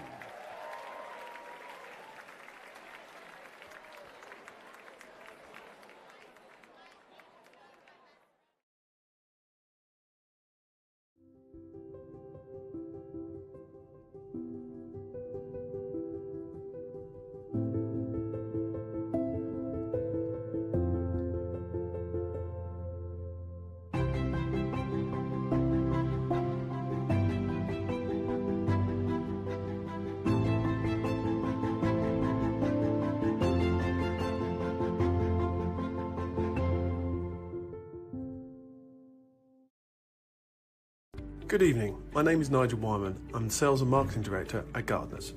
On behalf of everyone at Gardeners, I'd like to extend a huge congratulations to all the winners tonight. As many of you will know, Gardeners is an independent, family-run business like many of you that has been at the heart of the book trade for over 37 years.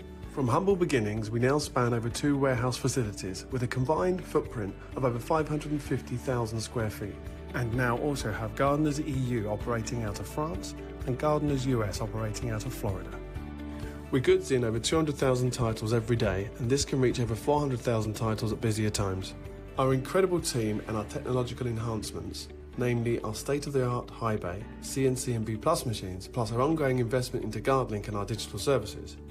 All this combined are the fundamentals behind us and the very high standards we strive to achieve.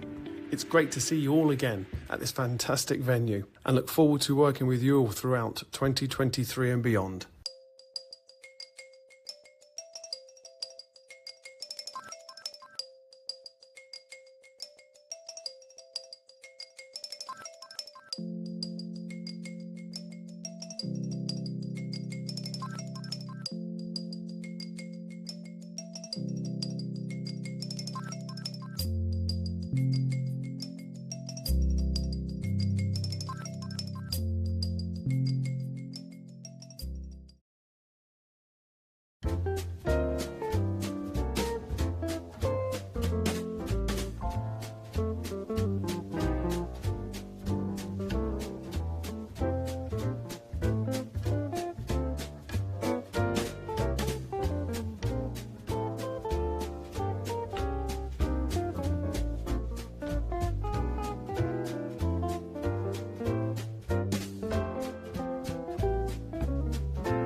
LBF 2023 has been amazing. More than 25,000 people from more than 135 countries. Being able to bring people together in service of books is always a good thing. Thousands and thousands of people who are working, hustling, editing, copy editing, marketing, and it's all happening here. What we're selling to each other are stories. Really feels like a sort of sense of power broking. I imagine that somebody would be sitting behind me, probably writing or selling or buying the next big thing. It is a hub. It is a place where everyone can talk, be seen, and also to get their books out. There are so many like-minded creative people here that you can engage with, you can learn from. It's just incredible to see the depth and the breadth of the industry. When I do say overwhelming, it's in a positive way. There's a lot to take in, like it's huge. It's a place to get inspired. We love reading, we love sharing stories with people, and an event like this kind of proves how important that is. Everybody who works in publishing and the related trades are in it for the same reason, which is that books change the world.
To the room, two-step, got me looking round, looking in the room, fresh water. One glass, two glass, one thick, one skinny, one tall, but that mini is rising. Baby, there's no surprising. If you keep it open, you know I'm fitting to dive in. Silence, silence, might drown on my way down, might drown. That's fine, I'm a lifeguard. Baby, call me a lifeline.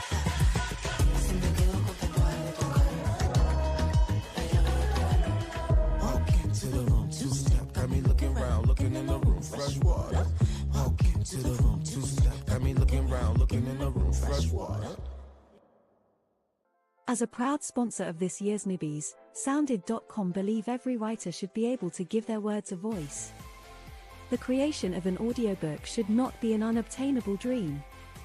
It should be something that everyone can afford and have access to. Visit Sounded.com and realize your dream of creating an audiobook that you can edit in real time, by chapter, paragraph, even by word. We also have over 800 different voices and more than 60 different languages. Sounded.com, your words, our voices.